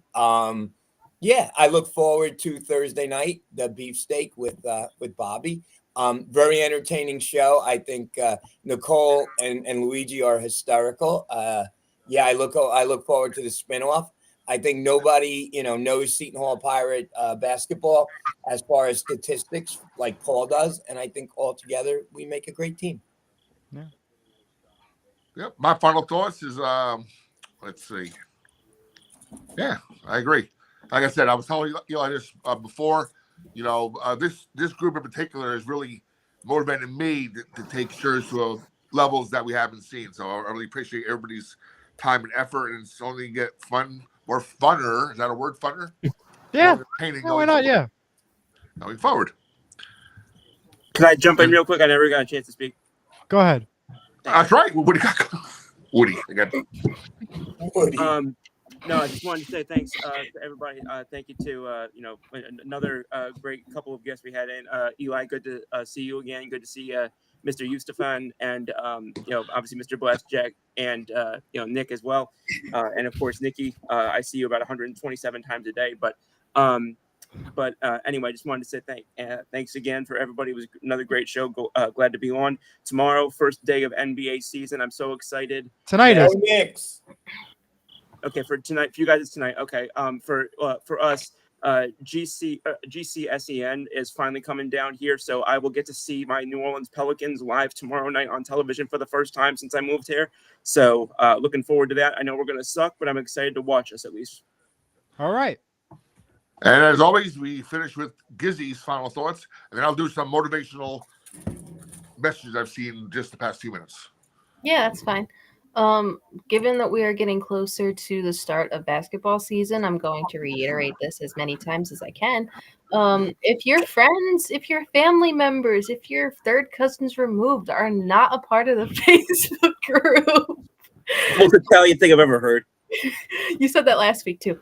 Anyways, It's still true. yeah, I I know. gotta get a QR code for next week. I gotta get that ready. Yes, please do. Yeah, please do that. Take note of that. If it's actually trackable, that would be even better too, because the ones that I've tried to use don't work. All right, Yes, please get your friends, family members, people, maybe a random person on the street if they're not gonna, maybe they'll. I don't know. I live in Jackson. I will not be doing that. What? I live in Jackson. I will not be doing that. I can't even. Anyways, you get the point. Get people to join the group. It's a fun environment to be in when it comes to Seton Hall basketball. We talk about all the different players, past, present, and maybe future. We'll see on that. We talk about game threads. We have, We got it all. What? We got it all. Yeah, we do got it all. That's right. I need to figure out a way to phrase this Wrap better. it up. Yeah. Yeah, yeah. Pretty much, that's what it is. I had a script, but I kind of went off of it, and it's just It's all right. derailing. Anyways, game threads are what we're really known for. It's a great environment for people that want to follow along with the games and talk with different people about it. They're usually our most viewed posts besides our show now. Our show gets a ton of views now too on the group. This show is also an exclusive part of the group. So if you're watching this now from YouTube and you're not a member of the Facebook group, please go join the Facebook group. But yeah, we have a lot of student volunteers that contribute, which helps with our notoriety with the university and shoe athletics. Yeah, I think that's all I have for tonight. By the way, where's Duncan Nick Morgan, by the way? In love. He's in love. What the hell? I think he's busy with his RA. He's in love. That's on the call. We haven't seen him. He's in love. I'm telling you. You haven't heard from him? You I say wanna know what his he's name an is. RA? Does he work with Sam? He's a head RA, yes. He's the head RA of Terrell. So he works with Sam? Yes. Nice. By the way, Luigi, can we get an obligatory cat mention? Where's your cat? Where's Pringles? Yeah, where's Pringles? Probably asleep knowing her. Hang on a second. Oh yeah, she's being a loaf right over here. All right. We should get cats bring matings, by the way, if you haven't noticed. So Say that we need a one look. Cats bring matings. So we need a look. Cats bring ratings. I got to take her to get grooms tomorrow morning, so hopefully she's not too cranky at me tomorrow afternoon. Mhm. Wow, we've gone over 2 hours, and we 2 could talk hours another and hour if we had Yeah. to. Yeah. All right. Well, let's end the show on some final thoughts to get us motivated for the upcoming season. Mr. Hathaway sent me this. I guess it was Coach Holloway on being picked last in the Big East. He says they were done by, quote unquote, a bunch of people who have never seen my team. All right. There you go. And hold on, I got two more. Let me get rid of this. I noticed this from Andre posted this on the Aquinas page. No, on the Facebook page. I lost it. Damn it. Hold on. Let me get Andre. If we leave it at Holloway, I think that's what you want. No, he's a good. He's a good. Quotes, yeah. Forget it. All right. I'm choking here. Leave it to Anyway, Holloway. we'll be back next week. All hoops and happenings. We're only growing. We're getting bigger. We're getting badder. See you guys next week. Go Pirates.